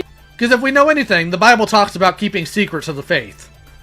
It doesn't say that at all. If you go on a mission, usually people that go to the temple and get their covenants done, usually they're about to get married. But if you go on a mission, you can go to the temple as well. Even though you're still single, you need the priesthood, so you need to go, like, into the temple. And the priesthood is power bestowed for men, because men rule over women. So I went to the temple, and one of the covenants that you make is to abide by your husband as he abides by God. So essentially that's kind of like a tier tower where God's at the top, your husband is next, then you're below your husband, and your children are below you, kind of thing. I didn't have a husband, but I was still able to make that covenant as if it, it's going to happen in the future, which is kind of strange. As a kid, I really wanted to go to the temple because you get a new name, and I thought it was going to be like, you go there and you get this like ancient sound. Thrakwazar the Conqueror shall be your new name. Name or something like that, but no, there's like a list of 30 names each month that they use and they reuse, so that's... Lame. That's goofy, I don't know. But yeah. The one thing they could do that was cool and they failed. Why am I not surprised? My first time at the temple, I was horrified because at church, the church is pretty modern. Like, nothing too weird happens. Like, yeah, they're OCD about rules and they're kind of like hypocrites when it comes to them, but I mean, that's most churches, let's be real. But the temple, that stuff didn't make sense to me because I was under the impression that we made fun of like every other religion that had culty like rituals. The temple is nothing like churches. They told me beforehand that you get tokens in the temple, and I was like, oh, is it like coins? Like maybe you present coins to the veil, and then the person behind the veil will let you in or something. But no, you receive these tokens and signs, and... The veil, which was torn asunder upon the death of Jesus, because there was no longer a separation between God and man. And the Mormon church keeps it. Of course they kept it. It's like really random like handshakes that you learn and you perform. And one of them is actually you cup your hands as if you like slit your own bowels. And that part of the... You commit seppuku! The ceremony is kind of removed, so if you don't know why you're cupping your hand, you don't actually know what you're doing. So that's, like, lost in translation at this point. So first when you get to the temple, they have you strip down, and they have you put on this, like, thin fabric over yourself, and you're... I'll tell you what, I'll talk a little bit about Dragon Age, just for you, Shatterstar. I played Dragon Age Origins once. Alright? Once. I got a dog in that game, and I had the option to name the dog. Now, you see, I'm very proper, no-nonsense man. I'm strong. I named the dog Penis. And that in and of itself was pretty bad. But then I was given two options when I had the dog. Pet Penis. Put Penis away. Then we wound up getting into an altercation. He was the only survivor. You're like completely naked underneath, and you get what's called the initiatories, and they drop oil on your head, they give you some prayers and whatnot, and then you're able to start wearing your garments. And garments are like this like underwear that Mormons wear, and it's pretty much just like a shirt and shorts. Yes, it's their magical underwear, which is nowhere in the Bible. And they come down to your knees, and there's like some symbols on them. You know, one of them means, you know, you gotta kneel down to pray, and the other one's like over the heart kind of thing. They're super OCD. If you ever want to throw away your garments, you're supposed to cut out the symbols, and I guess you burn it or something like that. But a little too OCD if you ask me. But with these garments, like as a woman, you can't really wear anything flattering. It has to be super modest, and even modest things cannot make the cut because then your garment's kind of poking out, and you know, other members are like, hey, I can see your garment line kind of deal. Then you're taken into this auditorium for what's known as the endowment, and you watch a video about how the world was made, and Adam is actually Michael, the angel, which, I don't... Yeah, that's not biblically based at all. That is a doctrine of devils. It seems to be like a leftover theory of Adam being In fairness, all of this is doctrine of devils. God kind of thing that kind of got mixed up. Because in our text, like, it never says anything about Adam, you know, the first man on earth, is also the angel Michael. Like, what? And it's like Jesus and Michael, and they create the world under God's directions, which, huh? I don't know, Jesus created the world. But yeah, if any Mormons are listening to this, like, I saw the pink heaven first, so if you know what that video is, with the pink pillars and stuff. And honestly, it put me to sleep. I was in pain, my body was not functioning, I did not have dopamine, like, bro, I was dying. And I felt so guilty that I kind of fell asleep through the video, because it's very boring. They're like, day one, we're gonna, you know, form the earth, and it's like, okay, and it's so long. And you wear these weird clothes in the temple too, which, like I said before, it's like the church makes fun of every other culture because they're not like modern, and yet they're doing this in their own temples, which is very... Huh? And then when you first go to the temple, they have the newcomers become part of the prayer circle. And everyone gets in a circle, and they put their elbows on each other's like shoulders. They put their arms up and stuff, and they all say a prayer as like the officiator will like read stuff out, and then you say it back. I was horrified. I'm like, what are we doing here? Not quite Buddha. There's some nuance to that, believe it or not. But we're not going to get into that in this stream. Here. And there's part of the temple ceremony where you put your hands up, and then you put them down, and you say like, hear the words of my mouth 3 times. And that part was freaking me out. Like, why are we saying something 3 times? Like it's like a spell, like we're casting a spell on people. Because that's what it is! It's an incantation! And then later, you go up to the veil, and you say a bunch of stuff that you have to memorize. And apparently, like, this is what's supposed to happen, like, in the next life in heaven. That you're supposed to have all these secret handshakes, and signs, and tokens, and sayings, and you're supposed to present your new name, which is just one of the 30 names that they have for men and women. And then you go into the celestial room, which is a very pristine room, like, very calming, very soothing. It's full of crystals, very expensive, very clean. Full of crystals. Somebody call monstrous. Clean, very white. And that's probably the best part of the temple ceremony, is because you're just chilling there. You're just relaxing. Yes, this is why you don't get to do demon summoning in my server. That's probably like the most spiritual you're gonna feel, because it's just a quiet, serene, peaceful place where everyone is just really, keeps it really down low, just really nice. And like the San Diego temple is very beautiful. It's like 2 stories in that room, and it's full of crystals, and yeah, you're gonna feel spiritual by being in a room like that. If anything, I wish modern life had some area like that. I guess the equivalent would be like a library, but if only we could have a space like that where it's like, this is the meditation room. Because that's essentially what the temple is. And when I was told about the temple, they're like, you can ask any question in the temple, and my autistic booty hole really thought that meant like I could ask them any questions about anything. And one of the biggest problems I had with Mormonism, even though I was still a member, was polygamy. Because polygamy is taught to be the new and everlasting covenant. Like in heaven, we don't have just one heavenly mother, like we have many heavenly mothers, and as a role for women, it's our job to be essentially incubators and just birth a bunch of spirit children for...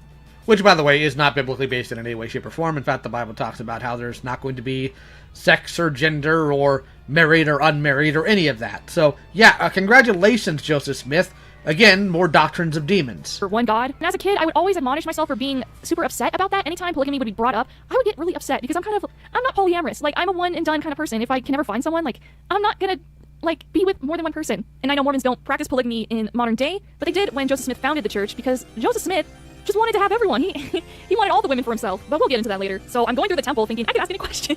So I go to my parents and I'm like, so why was like polygamy a thing? And they look at me dumbfounded, like I just asked the most random question, which I guess technically it was. And then I just, I shut that thought down, and I pretended like I didn't say anything, and I was like, oh, they meant you can ask, like if you're questioning what happened in the temple, that's what they meant. So awkward, stupid, autistic, literal brain took that as an invitation to ask some hard questions about the church, and that was not the time or place. But even after the temple, even though I was like super into religion at the time, I still was honest about how I felt, and I told my parents like I was horrified by the temple, I did not like that. But once again, you're taught to ignore your gut instinct, and like, oh, it's just Satan trying to manipulate you, trying to tell you and steer you in the wrong direction. It's not Sometimes it ain't the devil doing it. And here I'm going to go ahead and say, there's a reason why your conscience goes, ah! Sometimes to things. Yeah. Actually how you feel about it, because it's just Satan's influence. He's trying to ruin your life, okay? So I ignore my intuition, of course, and I go on a mission. And if you watched my Draw Your Life series, you saw how terrible that was. Yeah, my first companion was abusive, but I don't hold it against her because she was young and, like, I was autistic, and I get it. Like, we did not click. She was kind of like a narcissist, but like I said, I give her a pass because she was a kid too. Like, we were both 19, 20. That's... Well, I'm glad you're able to show that person kindness, but I still think they should have been punched in the mouth. You're barely an adult, and it's fine. Like, we're done with that. We don't need to go over that stuff again. And people, a few people when they watched those videos thought like I was making stuff up or, you know, stuff about my mission president and whatnot. But no, they were both abusive too. They were like narcissists. It was so bad. They didn't want me to get along with anyone. They just saw me as a problem, and I wasn't doing anything wrong. I was suffering. But doctors were having struggles trying to figure out what my problem was because I had too many problems. Because once again, I was taught my whole life to ignore any pain I was experiencing, any psychological discomfort I was experiencing, because it all didn't matter. Because, you know, endure to the end, get to the celestial kingdom. That's what truly mattered. So even on my mission, they had me like see a psychologist, and I'm not gonna get too much into that. Because that psychologist, it's like, he automatically knew what was wrong with me, which was funny. He clocked my booty hole. But at that time, I had too many problems, and I did not need to go through my childhood trauma either, so let's skip that. But yeah, the mission crushed me because my mission president essentially told me that I was going against the Lord's will by coming home, but I was dealing with a brain that wasn't producing dopamine. Like, I could not be happy even if I tried. And I was dealing with bodily problems, like my legs, and it was like causing me so much stress. I felt like I was dying, because I kind of was. But like I said before, God was all I had. So if you're telling me like God essentially hates me, I have nothing. I have nothing. Give me a second. I essentially had nothing at that point. Nothing keeping me going or... Yeah, and I know she got a little choked up there. There's a reason for that, because some of these places are just absolutely awful. You don't do exactly what they want. Not what God wants, but what they want, they'll treat you like absolute garbage. Any reason to try anymore. Because I felt guilty because I never found like some guy on the mission be my husband or whatever. And that's really the only reason I went on a mission, because oops. But I would see, you know, the people that would bully me, it seemed like they would go on their mission and they would find someone super fast and their lives were all hunky-dory, and mine just wasn't. I never understood why. If I didn't have God and I didn't have this Mormon husband that I was supposed to have, and, you know, my dad would give me patriarchal blessings telling me like, oh, you're gonna have a husband in the next year, you're gonna meet him at school and whatever, and that would never happen. And because my worth as a Mormon woman was so strung around getting a man, like, I essentially gave up, and that's when I had my first suicide attempt. And I can't talk about the second time I did that, because it would put certain people at risk, so I can't get into specifics on the second one, but I got really lucky on my second time. Right before I attempted the second time, my brain was essentially like scrambling for anything to keep me alive, and at the time I thought it was like the spirit of God or whatever, but no, it was, my brain was desperate. Like, my body was trying to tell me things and to keep me from doing that. And essentially what happened is, my brain kind of told me like, hey, I love you, I've always loved you, and I'm right here. Like, have you ever considered self-love? And I could say at that point in my life I had never... Well, I'm not really inherently sure that was, you know, her brain itself, because usually when somebody wants to skiddly off the mortal coil, their brain's not exactly nice to them. That's how they got in that position to begin with. So it very well could have been God. Who knows? Once considered that at all. In the church, you're taught, like, if the bishop gives you a calling, you're supposed to take it. It doesn't matter how you feel about it. It doesn't matter if you... Yeah, about that, I want to be very clear. The Bible says the callings of God are yes and amen. It does not say the bishop tells you what your calling is. God gives that and literally nobody else. You know, no, you're probably not good enough for that job. It doesn't matter. Just take the job. Ignore your feelings. Ignore your gut instinct. Yes, you hear the Gidget. She demands entry, but she shall not be given it, because she's a destructive little creature and there's too much out here she could break. It's because the happiness of the group is more important than your own happiness, essentially. And it was around this time that I started learning about narcissism, and, like, I was seeing it a lot in how the church is structured and how, you know, if you love me, you know, keep my commandments, and if you don't keep them, well, then you're essentially damned to hell, kind of thing. Well, if you love me, keep my commandments. You need to look at what God's commandments were. Not the commandments of whatever your church says. And that's the difference here. What are God's commandments? Treat people decently. Treat others as you would like to be treated. Charity, faith, hope, love. Stuff like that. It's not do what your bishop says at all times. That's not the commandments of God. And I was like, well, that's a little messed up, and how controlling the church can be about a lot of things like appearance and garments and how you talk, how you dress, how you speak, what kind of things you like. All of your talents need to go to the church. I'm like an artist, and I always had this guilt that I wasn't, you know, drawing for the church, and I was always trying to find ways that I could do that. Oh, same. I got demonized tons of times because I wasn't drawing what people wanted me to draw within my own family or within the church. It's one reason why I stopped doing anything for them. They can cope and see. But self-love, like loving myself, that's selfish, right? Selfish is bad.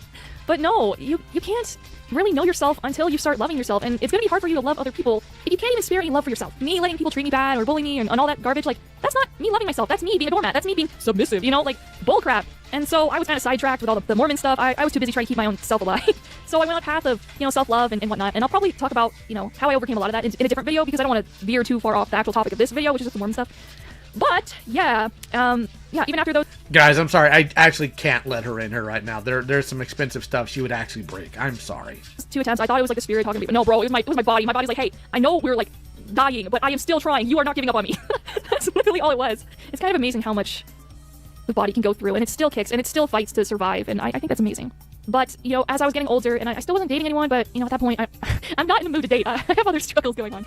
I was thinking, like, if I'm going to stay... Well, it's okay. I'm not in the mood to date either. I mean, it's because I'm married, but still. In this church, I need to know the facts. I need to actually sit down and read the Bible, because I never really read the Bible that much, because the Book of Mormon is more heavily used in church and stuff. The Bible's not really used that much, which is interesting. And that's a problem. Interesting. I decided I was gonna sit down, read the Bible, read the Book of Mormon, learn the history of the church, and, really go into it. If this was supposed to be my life, and, I was struggling or whatever, but who cares about that? Because I don't have time for that. My life is gonna be in the celestial kingdom, right? That's all that really matters. That's all that I need to be focused on. So if I was gonna do this seriously, if I was gonna have kids one day with some guy and, raise them in this church, I would need to know everything about this church, and I would need to be able to stand there and say, hey, I believe in this. And this is where everything falls apart. By this time, I had gone through, college, I had, degrees and whatnot, and I had been through many classes that, taught me psychology and about the world, and I was meeting more people with different viewpoints. And so by the time I go and sit down and start reading the Bible, I'm just like, I feel like I've heard these talking points from, men of today, and this is just coming off as, misogyny and old world. Which ones are we talking about? Can you be more specific on that? Thinking, and I'm like, these are the opinions of men, written for men, not women.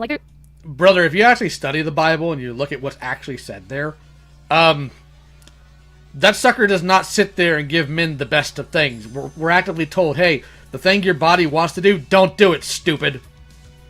If the Bible was written for men in the sense of misogyny, Jesus never would have said, hey, if that woman dressing causes you to sin, it ain't her fault, pluck your eye out, stupid.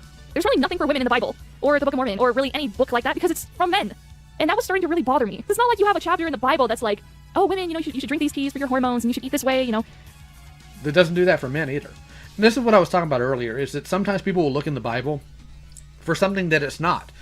The Bible's purpose is to instruct you about the history of the people of Israel, how God made a sacrifice, how sin came about, how it's going to end, what God requires of man, what God is offering man.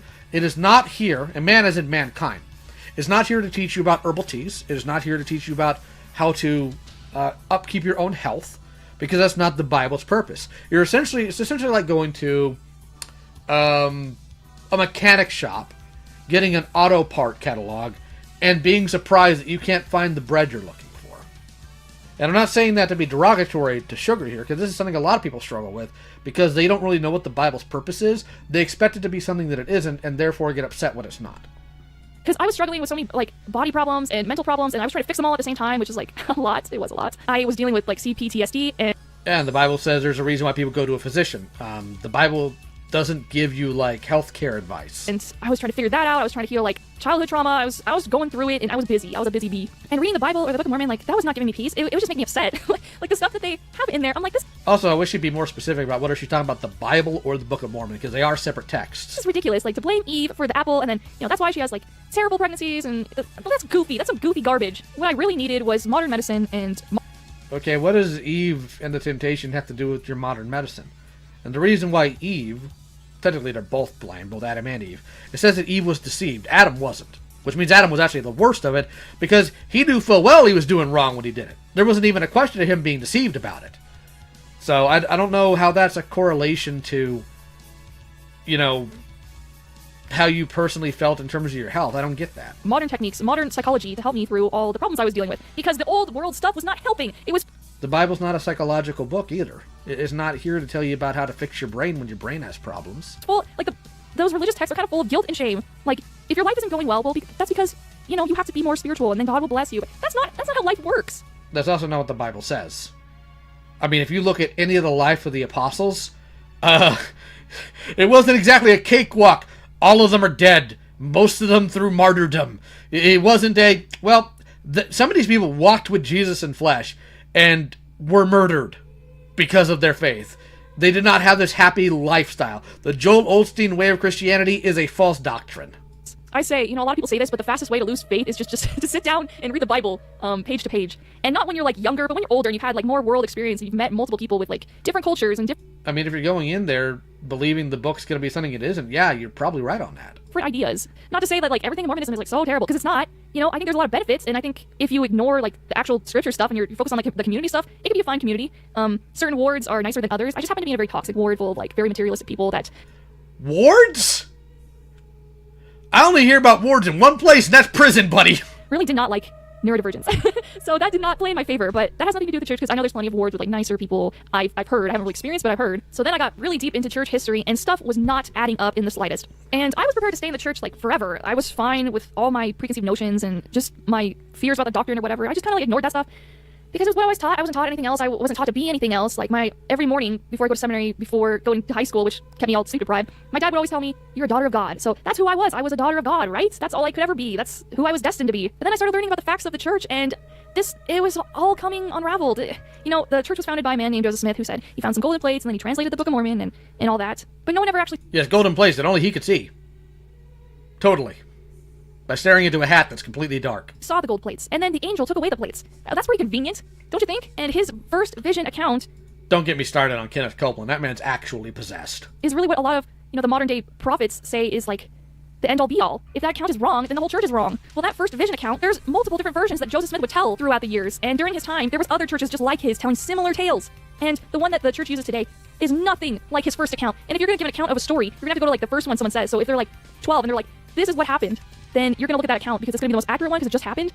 But over the years, he completely changed the story. And the first vision is all about him and, God telling him, hey, here's my church and I want you to restore it. But in his first account of the first vision, it's nothing about that. It's about him getting forgiven for his sins. And it wasn't about how Jesus and God are like different people, and wasn't that at all.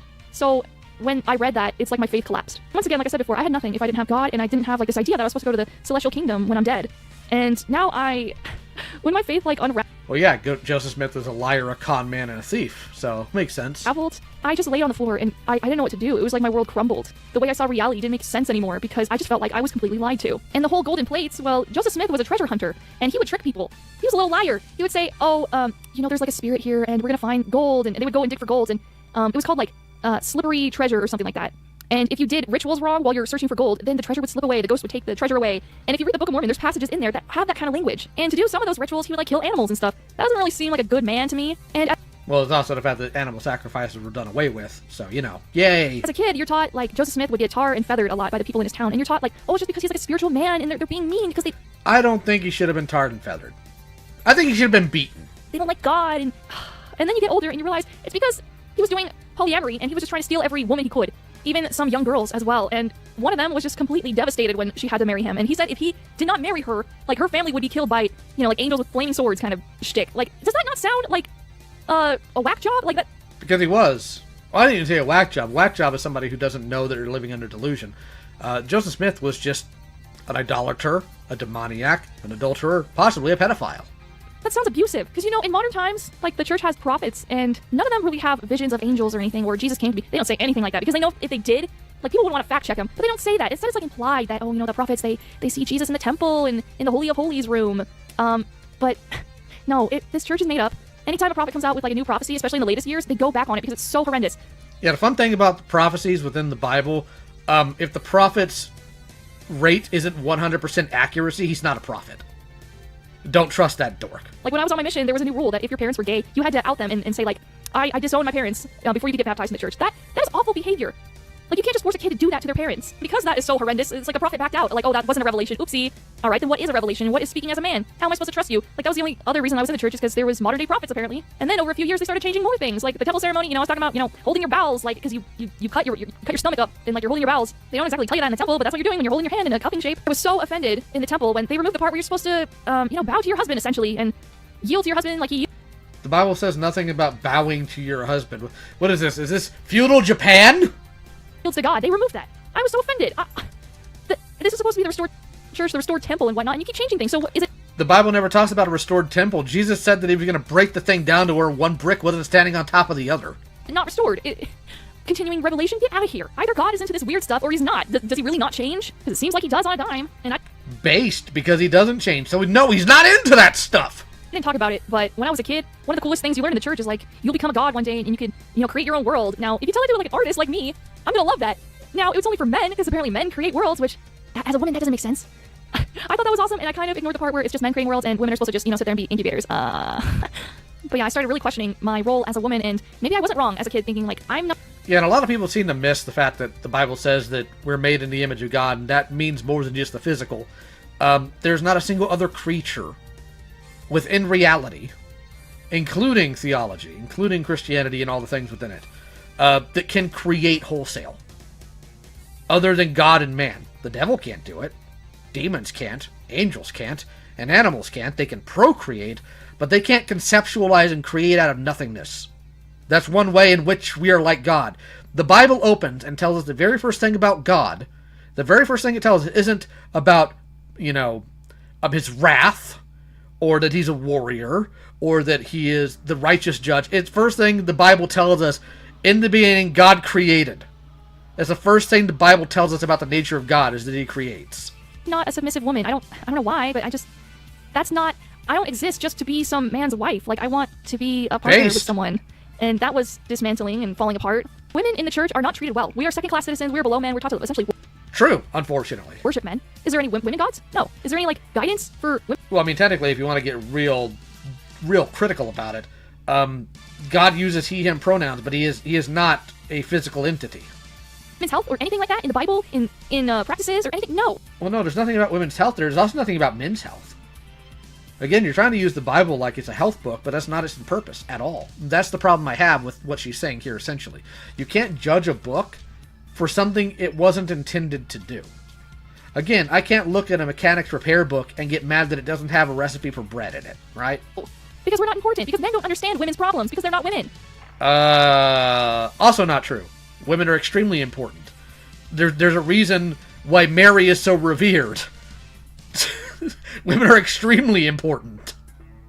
Even at the very beginning, he talks to literally the devil. It's like, you'll bruise her heel, but she'll crush your head. So why would there be stuff about that in the text? So then I was like, well, maybe I don't want to be Mormon anymore, but maybe I could just be Christian because I like Jesus and I like God. And I went to one Christian service. And coming from a strict religion, going into more casual Christian chapel was just a no. It was an absolute no. I just couldn't. It was too cringy. I was not having a good time. It was really not that different. Just less uppity, less uptightness, but the same. And I realized at that point that maybe religion is just not for me, and I don't know what I want to do, but it's not this. So then I started researching other religions, and for a while I fell into nihilism and all that bullcrap, but now I'm just, I think, caring for myself has kind of become my own religion. I don't know, self-love. Myriad hues. That's essentially why he chooses the he, him pronouns, because of all that. And trying to love other people is my religion, and that's it, and that's fine. Yes, which is the golden rule that Jesus put forth. I don't believe that there's any master creator or anything. I just think we live in a constant recycling of energy, and that's it. And I don't know if you guys want me to talk about what my new ideals are or anything. Well, your new ideals are essentially recycled from other ideals, so. But yeah, I'll probably do that in another video if you guys are interested in that. But coming out of religion was the best thing for me. Now, it was hard because I had to unlearn a lot of, the brainwashing and the mental damage that the church did to my brain, but it's been worth it, even if it's taken me 6 years to... And if it's any consolation, I still struggle with some things that I was taught when I was younger that are absolutely incorrect, especially about me as a person, so I get you there. To fully undo a lot of trauma. And it's weird, overcoming everything and figuring out solutions to all those issues, because for a long time, my personality was trauma, so when you're not trauma, you're like... Mood! Who am I? And what can I be now? I'm not some daughter of God, I'm just me. And who is that? So that's something I'm still continuing to figure out. But okay, so since it's the end, I will say there's certain things in Mormonism that I think are beneficial. They teach you how to fast, which is very good for the body. They teach you discipline and, sexual discipline of the mind, of your thoughts. That's great. The only problem is they also teach you guilt and shame to go along with it, which is not really needed. They focus on... Well, guilt and shame isn't something inherently taught. It's just a human emotion that we all get. Now, putting the emphasis on it's another matter altogether. There's a lot of churches that operate via fear, and the Bible's very clear that you don't do that. A lot on repentance, which is can make you very OCD. I kind of had religious OCD. They baptize kids at 8 years old and tell them, well, you're perfect now. Now once you miss, you're at the age of accountability at 8 years old. That is ridiculous. That's a child. They still need to do a lot of mistakes before they get better. So telling a kid at 8 years old that you're perfect now that you've been baptized is cruel, in my opinion. It's so cruel. And even when I was a member, the Bible is very clear that none of us are perfect. That's the entire point. I thought that was cruel because that starts a kid on the path of guilt and shame. And maybe I'll talk about that in another video, but that's not helpful. That's not good. The church teaches to be charitable, which is a good thing, but it's a bad thing because they teach that you're supposed to give the money to the church, so you do, and now they're sitting on billions of dollars. Billions of money that they could be giving to the poor, but they don't. So it's kind of under false pretenses. And on Fast Sunday, they tell you to give even more of your money, which you think, oh, I'm helping the poor, but then they don't use it on the poor. They're just sitting on it, and that makes me upset.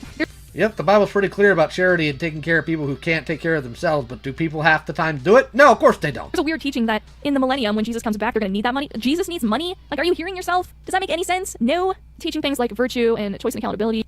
Yeah, actually, the Bible's also pretty clear about God and what he has. It's you can't offer anything to God in terms of monetary value. The Bible says that he owns the cattle on 1,000 hills. Every beast within the earth belongs to him. What can you give him? The answer, of course, is nothing. The Bible says that heaven is his throne and earth is his footstool. What place can you build for God? The answer is nothing.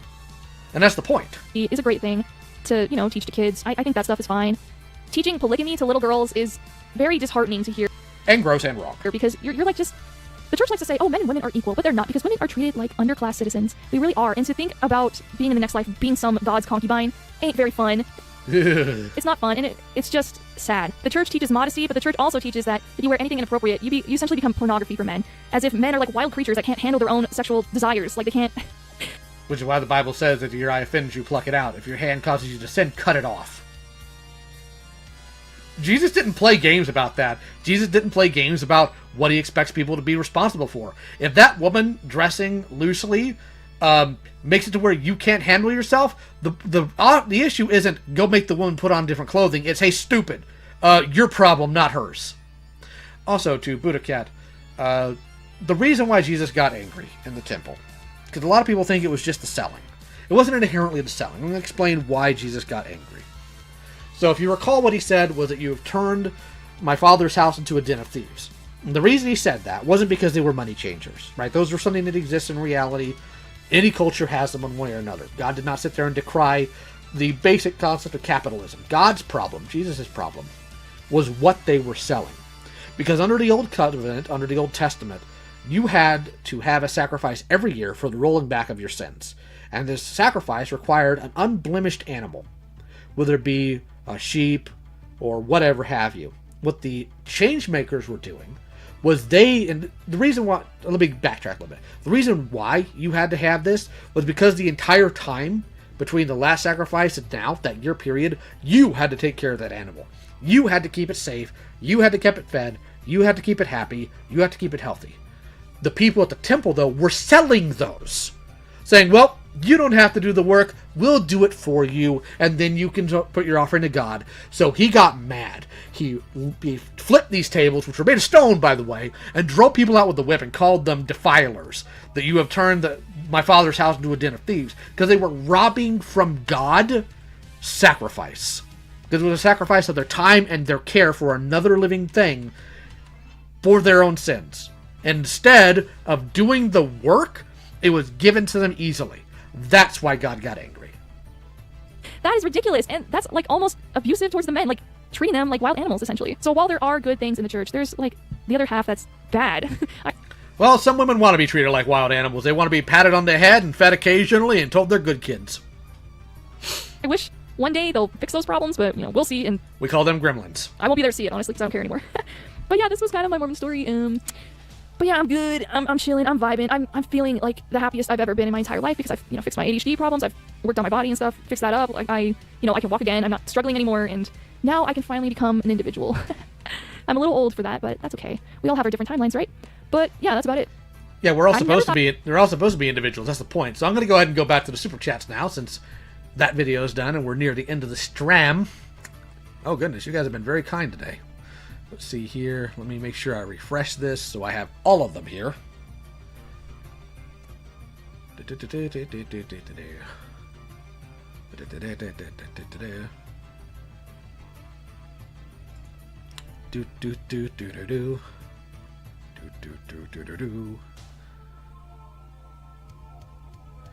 $5 from Hidden Heroine. You're gay. No, you know comebacks.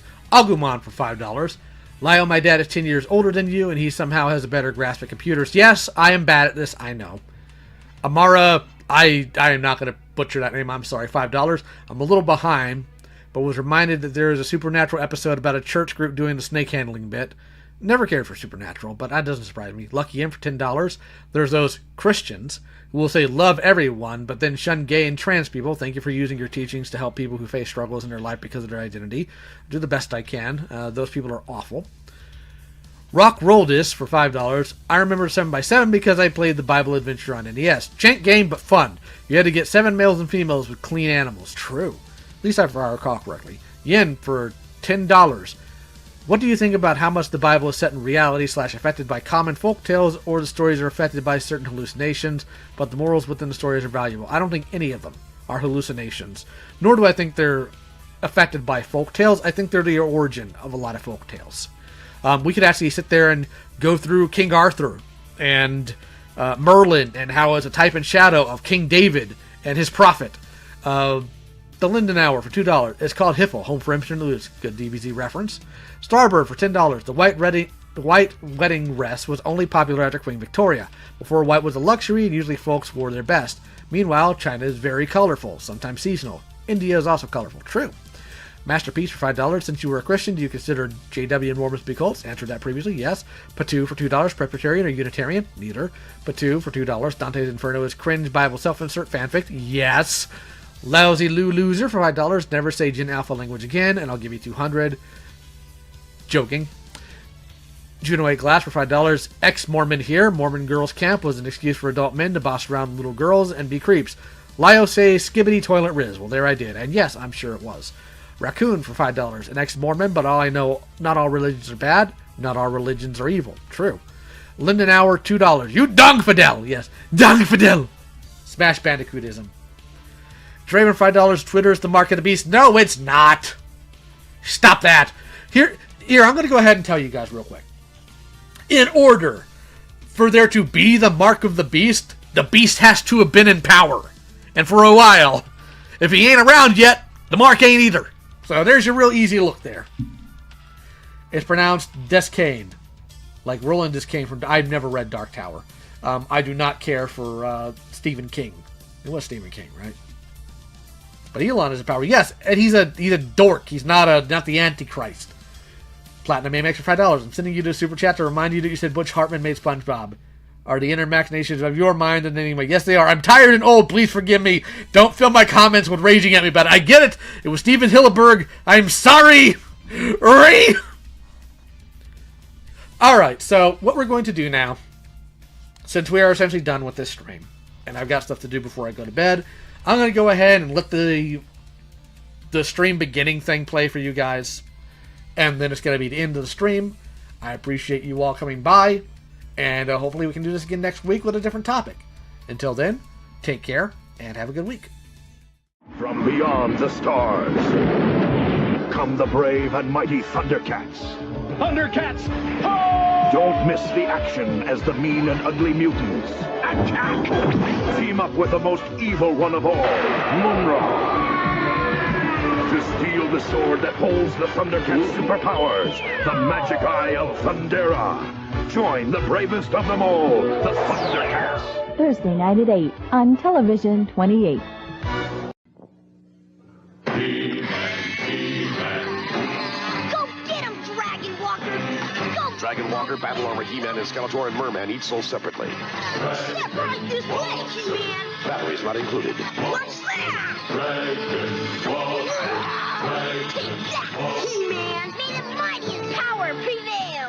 Yeah! New Dragon Walker vehicle for use with most Masters of the Universe figures. Action figures each sold separately from Mattel.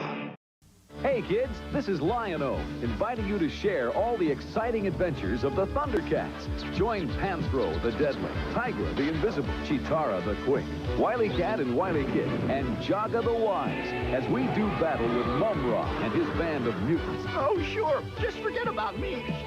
I was just saving the best for last, Snarf. So join me for all the action here in Amarillo, weekdays at 4 on TV 14.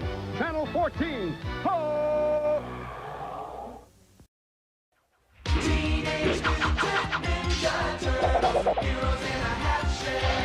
Splinter the Rat taught them each the ninja arts. Donatello, master of the staff. War! Leonardo, the katana blade. My God! Raphael, the Don't throw this at home, kids! And Michelangelo, the nunchakus. Radical! And master of the willing pizza. Hey, who had the pepperoni and ice cream? Teenage Mutant Ninja Turtles. From Playmates. 4, 3, 2, 1.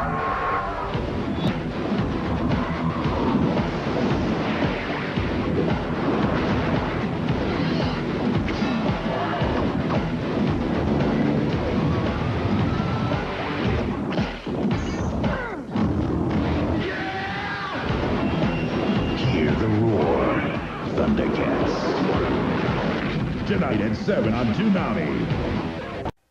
Teenage Mutant Ninja Turtles, heroes in a half shell. They learned the ninja arts from their master, the Rat, and now these 4 green guys can really kick back. The Shredder, sworn enemy of the Turtles. It feels so good to be so bad. With his henchmen, the dreaded Foot Soldiers, the mutants Bebop and Rocksteady. What do I do with them? Destroy them! All one turtle soup.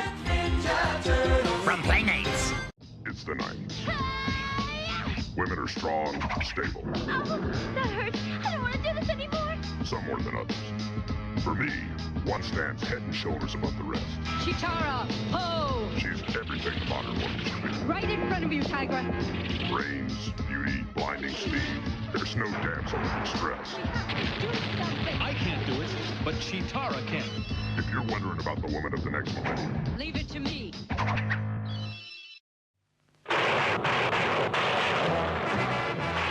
黒獅子、赤獅子、そして3代の獅子たちよ。今、眠りから覚める5代の未来獣。ロボットメカの限界に挑戦。全く新しい奇跡の超合体システム。ついに完成。未来獣合体5ライオン。未来に挑戦するポピーより絶賛発売中。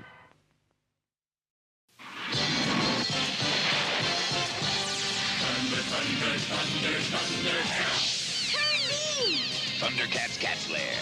Will Cat's Lair's electronic laser beam destroy the mutant vehicle? Laser! Direct laser hit. Cat's Lair's doors are blown open. Get him! Fire!